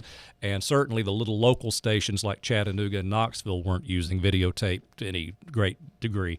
So Porter Wagner had a show. Flatt and Scruggs had a show. The Wilburn Brothers had a show. Yeah. I remember that. And Arthur Smith had a show. And they had this sort of little southern rotation. Monday night, Porter and his crew might be in Chattanooga doing their show live from the Channel 3 studio. Mm-hmm. They'd drive to Knoxville, do a show there Tuesday night. They'd drive to Birmingham, do their show there Wednesday night, and so forth. Well, the Wilburn Brothers would be like a day later. They'd be in Chattanooga Tuesday, Knoxville Wednesday, so forth. So they were doing these shows live, and they had this little southeastern circuit that they went in, and they were sponsored by Martha White or JFG, some of the coffee brands. But Kaz Walker stores up in Knoxville. But our older crew members will just tell you these stories of how every Monday night, for example, Porter and these guys would drive in from Nashville. They'd unpack all their equipment. Here's little Dolly Parton. She was on the show every week. She was maybe 20 years old, 5 feet nothing. They said she'd bring in a box with her wig that was bigger than she was. But now, you got to be careful how you do that box. And they said they had, and in fact, I've seen these little dressing rooms over there. They were about the size of a closet where, Porter would put on his rhinestone suit and Dolly would get that big old wig out of that big old box and put it on her little head. But you just think about how amazing that must have been for the locals here to see these country music stars pull in and unload and load up every week like that. Now, when videotape became more prevalent in the 60s, they recorded their shows in Nashville and never had to get out of the house, so to speak. But in the early days, they were on the road all the time. Just earning their dues. Talking about videotapes, Louis Lee's a good friend of mine. Used to be a photographer down at Channel 12 and worked down some of the other stations. I said, well, what they need to do is find the old tapes of the Harry Thornton wrestling, and you could do a DVD of that and sell them so fast that everybody would love to see the old Tojo. He said that they actually taped the wrestling events because it come on right before the news. Mm-hmm. They'd tape it earlier, and as soon as they played it, Harry Thornton would destroy the tapes because he didn't want anybody ever to steal his product. I believe that. And earlier than that, of course, they didn't have the capability to record it. Mm-hmm. And I guarantee you that if Channel 12 is anything like it was when I was there 20 years ago, they get calls every day from people saying, do you have those old wrestling tapes?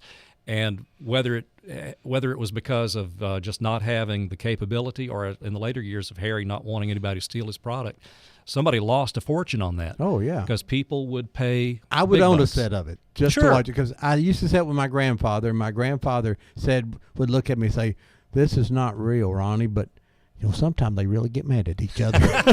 And they had to really get hurt. Yeah. Good morning, you're live on Old Town Cleveland. Mahone Singing Convention brought to you by 3S Tonic. Yes, yes, yes, get SSS. Oh, I never heard that one. Yeah. Yeah, Black Draught, remember that? Black Draught, yeah. That was another one. Thank you. You're welcome. Bye-bye.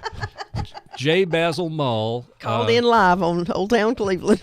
J. Basil Mull was, I think, legally blind. Yes. And Mrs. Mull would drive him down from Knoxville to do that show. And I'll tell you, again, just talking about the impact they made, that show ran for decades. Yeah, you could post a picture of them on the internet and people go crazy talking about it. You could do it every week and someone would say something new about it. A friend of ours who come in and did our show about gospel music one time, Terry McGuire, who's passed away now, he used to go around with Jay Mazel when they had the conventions and things like that. And he booked the shows for like 38 years, the big gospel shows. So he would be with Jay Basil and walking him around. And he said one day he wasn't paying attention and walked him right into the wall. And he said, "Hey, Brother Terry, you trying to kill me?" So, good morning, live on Old Town Cleveland. Yes, sir. Who am I speaking with? This is Ron. How are you? You're live on the air. You go way back and can you hear me okay? Oh, yeah, we hear you fine. I want to ask you a question about some old timers around the Chattanooga area. All right. Larry Johnson. Yes. What would you like to know? What happened to him? Larry was on WDXB in the 1950s and 60s, shaved his head, Larry the Legend, Chrome Dome. In about 1970, he got a job offer in Milwaukee and worked in Milwaukee and later Chicago for about 20 years, did some radio and TV. He had a huge following there. He was on at night and did a lot of call-in stuff. He was also somewhat opinionated. And he got into ill health maybe 10 or 15 years ago and just passed away about 2 years ago.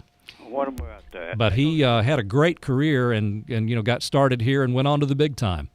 Yeah, well, he was on I remember when I was in the service, I come home on leave, and he would be on the radio with all the latest ratings. What about Chickamauga Charlie? Oh, I just happen to have that on my tape, too, here.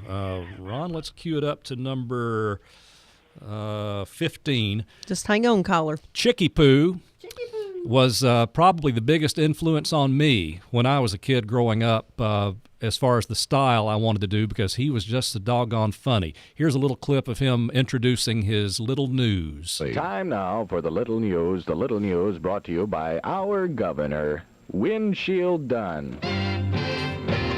9:40 with Chick E. Poo, better known as Chickamauga Mort with the Little News.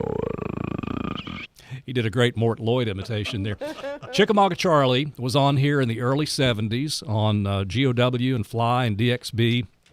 He was on every morning, made a lot of people laugh, made a lot of people mad.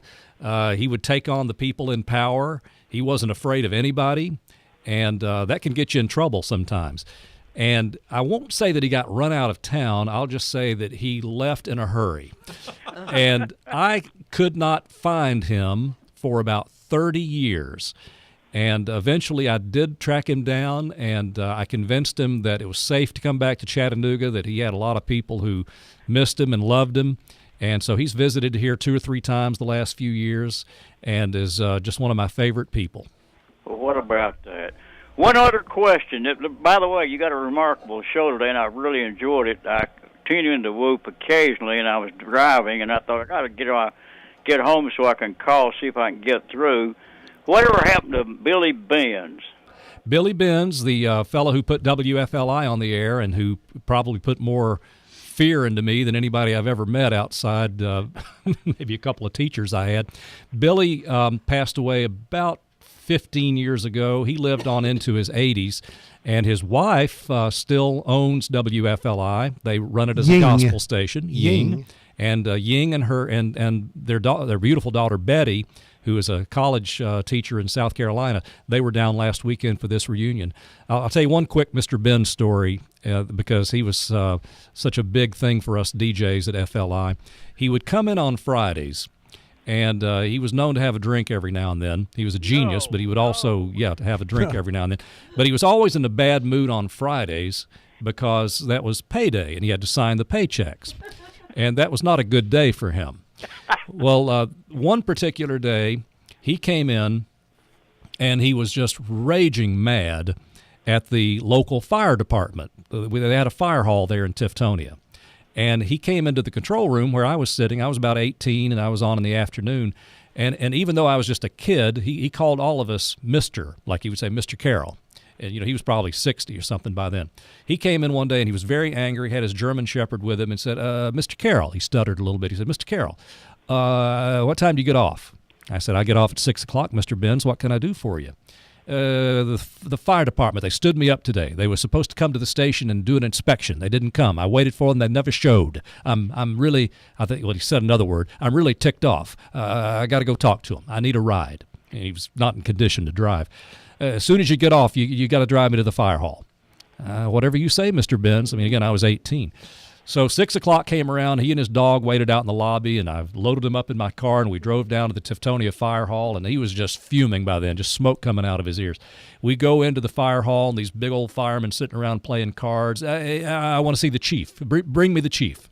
So they go get the chief from the other room, and he comes in, and you said you'd come to the station today. You were going to make an inspection. You never came. I waited 2 hours. You never showed up. I'm ticked off. And the chief said, well, Mr. Benz, you have to understand there was a thunderstorm today. We couldn't get out and do an inspection in that kind of weather. You know better than that. But I waited for you. You never called. You never showed up. I'm really ticked off. And this fireman gets up, 6'4", probably 25 years old, muscular, looks Mr. Benz right in the eye and says, Mr. Benz, I knew you when you put this station on. We used to think you were a respectful, upstanding member of the community. People would look up to you, but you've turned into nothing but just a sorry old drunk. You get out of here. Mr. Benz looked at me, little old 18-year-old David Carroll. Mr. Carroll, are you going to let him talk to me like that? That's really funny. I'll tell you one about Billy Benz. True story. Occurred with the company I work for. If you don't mind, I won't call any names of when and where, but there was a liquor store right next door to our office. And one day, Mr. Benz, and I knew who he was, pulled in front of the liquor store, and it was about 9 o'clock in the morning, and went in. Well, in a few minutes, he came out, came over to our office, and called a cab. We thought he had car trouble. And the cab got there, and he rode off in the cab. And I believe he had a Cadillac. I'm not sure about that. It was parked right in the front door of the liquor store. It sat there all day long. So finally, being nosy, I went over to the liquor store owner. I said, what's the deal with Mr. Ben's Cadillac? He said he'd been sort of high from last night. We weren't going to sell him anything, and he was mad. He said he'll probably leave the car here all day and half the night. And he didn't. He came and got it the next morning. I thought that was hilarious. I'll tell you, that's one of the reasons, and I wrote about this on my website last week. The WFLI disc jockeys who worked there in the 60s and 70s. I mean, the famous names you remember like Tommy Jett and Dale Anthony, and then the guys who played the lesser role. We have such a tight-knit family all these years, 40, 50 years later, because all of us have that shared experience of working for this guy who was a genius engineer but had this very eccentric personality. And we all have our stories and our experiences, but I've never seen such a tight-knit group of people from a workplace. We just all love getting together to talk about those days. I understand. He made a few dollars, too. You know he did, because he didn't pay us much. Well, I'll ask you this. If you can answer this one, you really know the history of Chattanooga radio stations.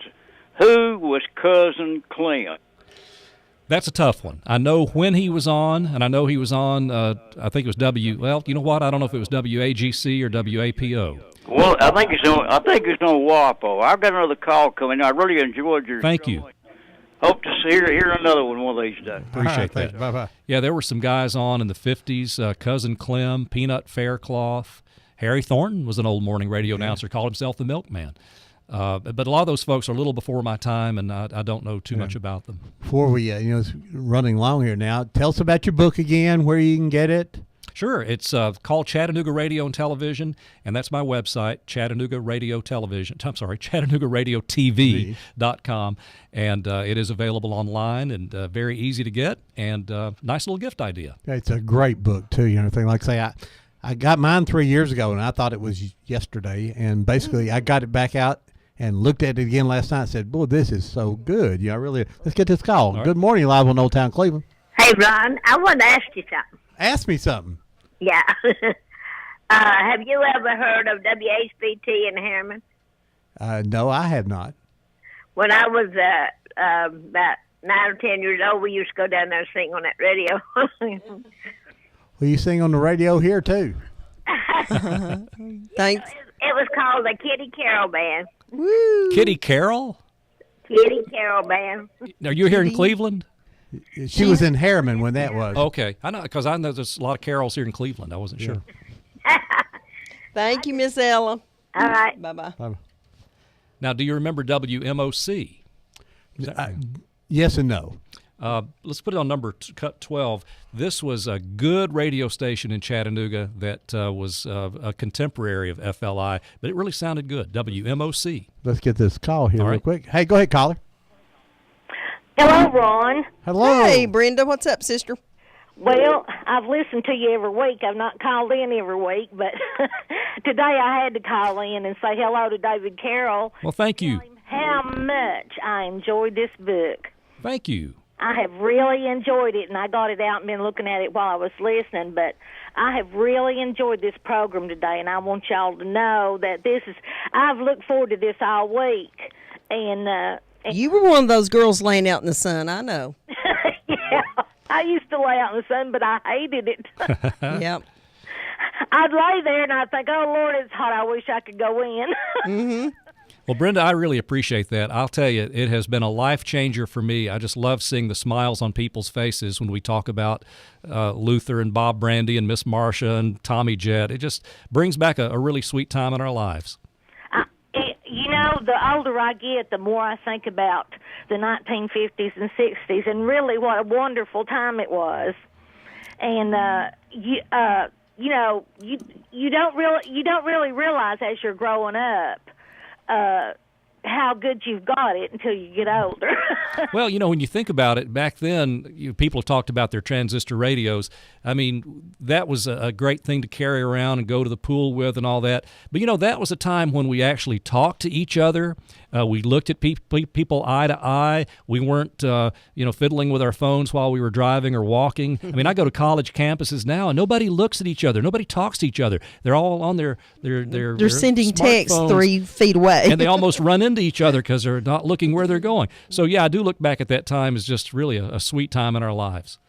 It was absolutely amazing growing up, and I never really realized how great I had it, and what wonderful parents I had, and my mother's still living, and I think every day how happy I am to have her still living and able to see her and be around her, and Is your mom still working? She is. Mm-hmm. And how old is she? She will be 85 in May. Excellent. You know, my mom passed away just a few years ago, but something you said reminded me of something. In her last few years, she was declining a little bit, and her memory was fading a little bit. But one of the names I mentioned a while ago, Archie Campbell, who was one of the early WDOD radio guys, was on Hee Haw. And my mom and I, her last years, would sit and watch Hee Haw reruns, and a lot of, Archie Campbell and the Barber Shop and all that stuff. And I swear she knew every one of those songs, laughed at every one of those jokes. And again, that's something else from the 60s and 70s that's just fun to go back and look at. I always liked it when Renda Sellard slopped her dripper. Yeah, that's one of Archie's great stories. Thanks, Brenda. Thank you, Brenda, for saying those nice things. Bye-bye. This is WMOC, right? Yep, 1963. At 75 degrees in the breeze. Sarah, wee! There we go. 19 minutes after the hour on Fun Radio, a trademark of WMOC. Good morning on WMOC. Like to say good morning. WMOC headline.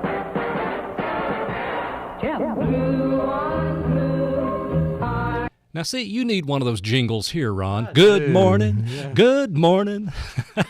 I don't think he can blow that whistle while he talks.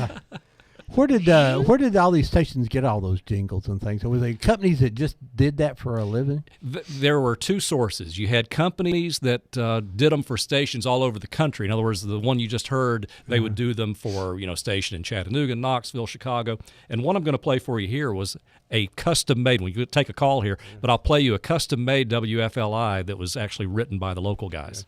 Go ahead, caller. You're live on Old Town Cleveland. Is this Ron? It is. Hey, Ron. How you doing? This is Sid. Hey, Sid. Hey, did anybody mention Bonnie, Lou, and Buster? Bonnie, Lou, and Buster. I should have. That's another great name, two names from the past. And then right after that, Ron, you remember, and that other guy, I don't know his name there.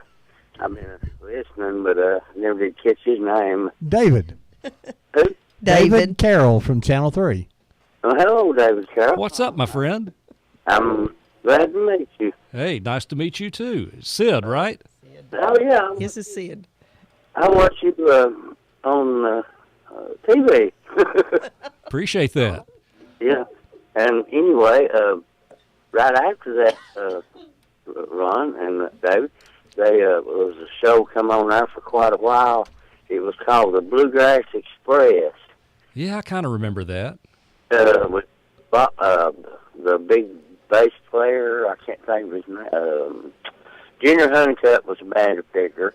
Well, our fiddle player, before I started playing bluegrass, or before he got with us, was Roy Ledford. And I know Ron remembers him. Very well. And they come on right after Bonnie Lou and Buster. You know, they had a pretty good little show there. It was in Rome. I believe it was Rome, but coming from Channel 9, I think. Right, that's right. And I enjoyed that show, of course. You know, I met Roy. We done quite a few little jobs. There's more money in bluegrass than rock and roll. That's good to know. Oh, hey, well, all right, Sid. Thanks you for calling. Yeah, you know how Roy was, Ron. He wouldn't play for less than $100 a man show, you know. Well, I tried to play. I used to play for $100 for a week. I was glad. That was for the whole band, and we split it, 5 ways. So. Thanks for calling, Sid. Bye-bye. Thank you, Sid. What track did you want to play? Let's see. This will be number 14. And the reason I love this jingle so much, WFLI had a guy named Stanley Hall. You heard him on a lot of the commercials and things we played for the Speedway and for the Spectaculars. He never was a disc jockey that much, but did a lot of their commercials and promotions. He was also a songwriter, and rather than take one of those cookie-cutter jingles that the Memphis or Dallas production houses were doing around the country, he actually created this one, and it was custom-made for WFLI. From Lookout Mountain, Tennessee, there's only one serving the scenic center of the Mid-South. Radio 1070, WFLI.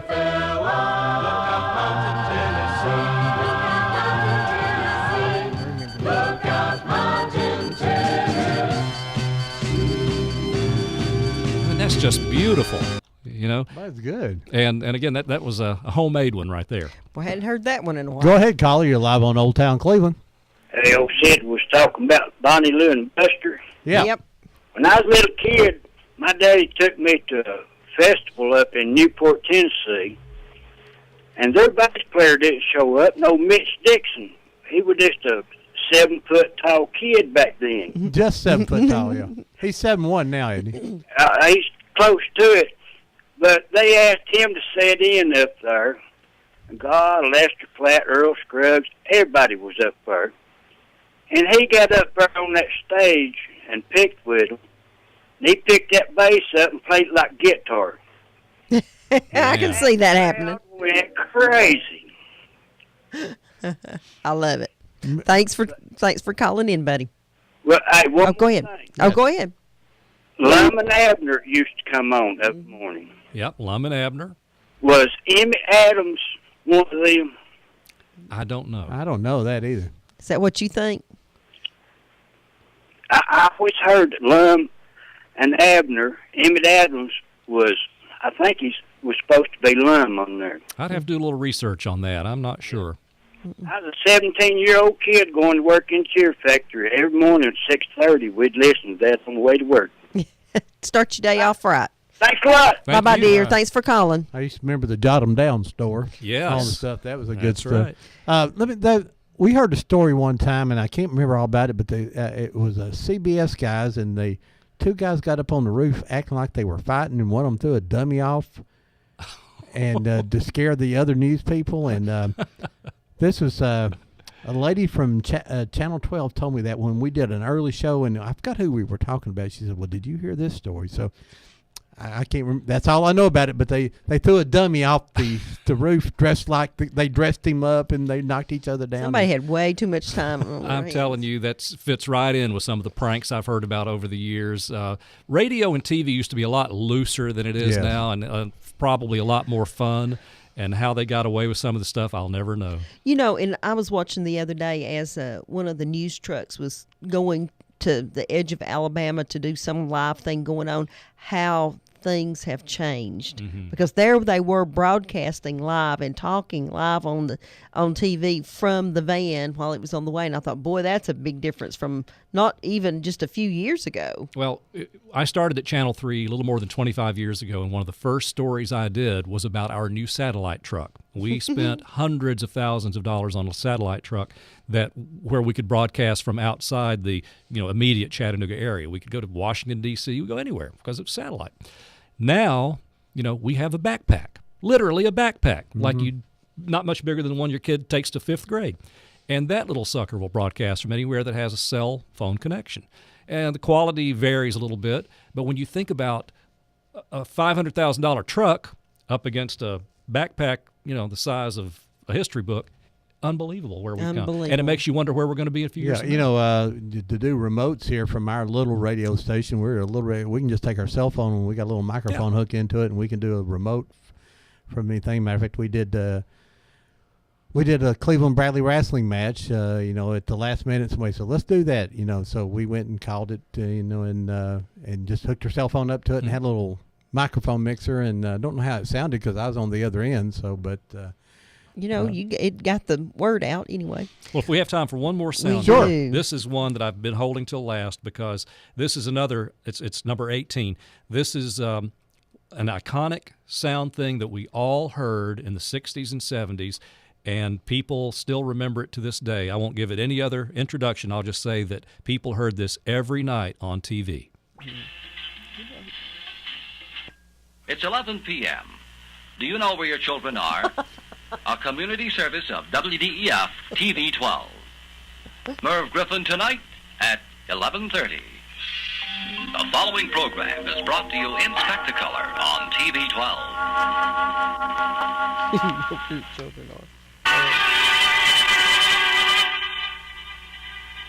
Live in color from TV 12 News Central, it's the TV 12 Sunday edition featuring Bill Smith. Do you know where your children are? Man. The answer to that question is no. Not anymore. And I've talked to some people who've said, they should have asked me, did I know where my parents were? Yes, that's right. That's true. But that really caught a lot of attention back in the day.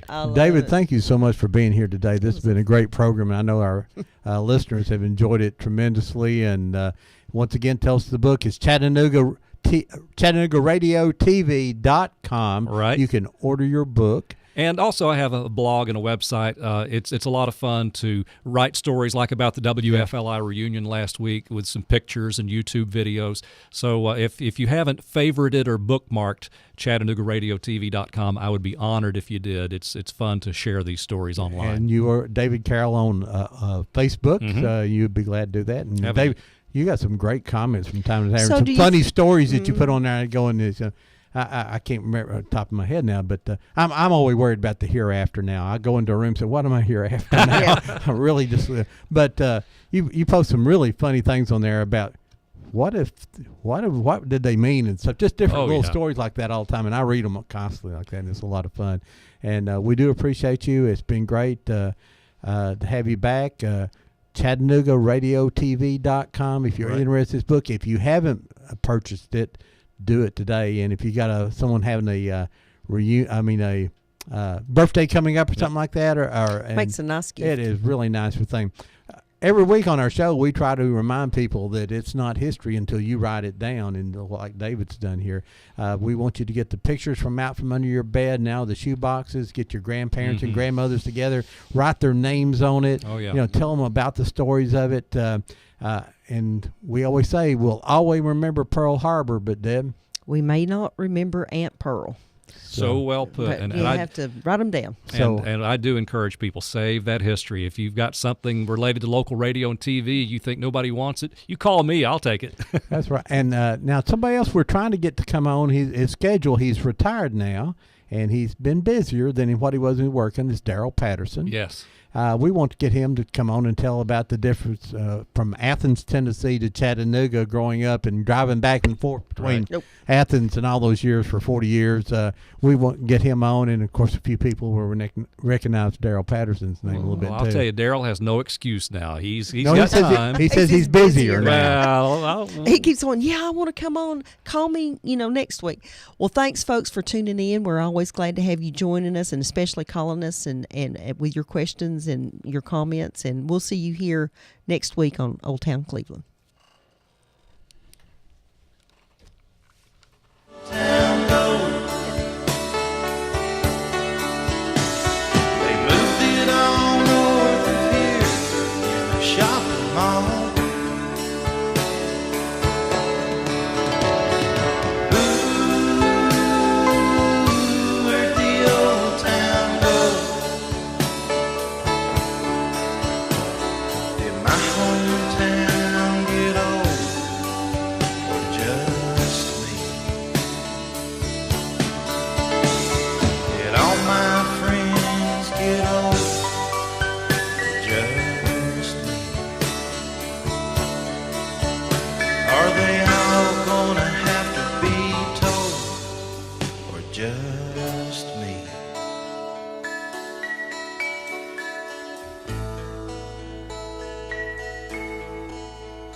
You are listening to WOOP-LP, Cleveland, Tennessee. WOOP FM is a broadcasting service of the Traditional Music Resource Center, and we play America's original music. You need